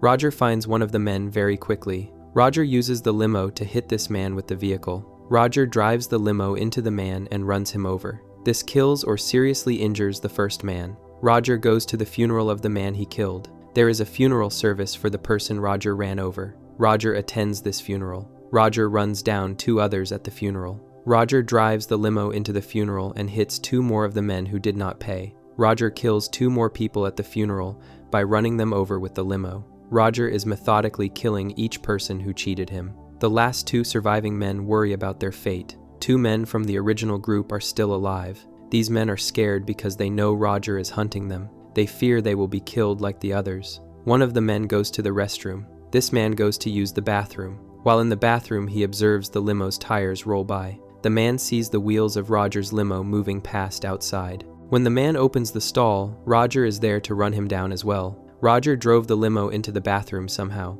Roger is inside the bathroom stall with the limo. Roger hits this man with the limo and kills him inside the bathroom. The last survivor tries to flee on an airplane. The final man who did not pay Roger gets on an aircraft. This man is trying to escape by flying away. The man thinks he will be safe on an airplane. The man looks out the window of the airplane. The survivor looks outside the aircraft while it is flying. The man sees Roger in the limo on the wing. Roger has somehow gotten the limousine onto the wing of the flying airplane. Roger is driving the limo on the outside of the airplane while it is in the air. Roger runs the survivor down on the airplane. Roger uses the limo to hit and kill the last man, even though they are on a flying plane. This causes the plane to explode. The aircraft blows up after Roger kills the last man. Most on board are killed. The majority of the passengers and crew on the airplane die in the explosion. Roger killed dozens of innocent people to get revenge on one man who did not pay for a limo ride. Roger and Klaus pass a surviving stewardess in a parachute. A flight attendant from the airplane survived the explosion. The stewardess is falling through the air using a parachute. Roger and Klaus are also falling with parachutes. They float past the surviving stewardess. Roger undoes her parachute. Roger reaches over and unfastens or breaks the stewardess's parachute. This causes the stewardess to fall to her death. The flight attendant dies because her parachute stops working. Roger and Klaus crash land in their own parachutes. Roger and Klaus hit the ground hard when they land. They survive their landing, but it is rough and they crash. The episode shows Stan's misguided attempts to bond with Steve after realizing he missed most of Steve's childhood. Stan creates an avatar to spend time with Steve, but this plan spirals into Stan nearly committing incest with his own son. Francine stops Stan before he makes this terrible mistake. Stan ends up accepting that his relationship with Steve is what it is, and he cannot force bonding through deception. Steve loses both potential romantic interests and ends up alone. Roger's subplot shows Roger becoming a mass murderer over a small amount of unpaid money. Roger kills multiple innocent people, including everyone on an airplane, just to get revenge on men who did not pay for one limo ride. Roger shows no remorse and even kills a surviving flight attendant unnecessarily. The episode demonstrates poor parenting choices and extreme violent revenge. If you enjoyed the video, make sure to subscribe, and I'll see you in the next video.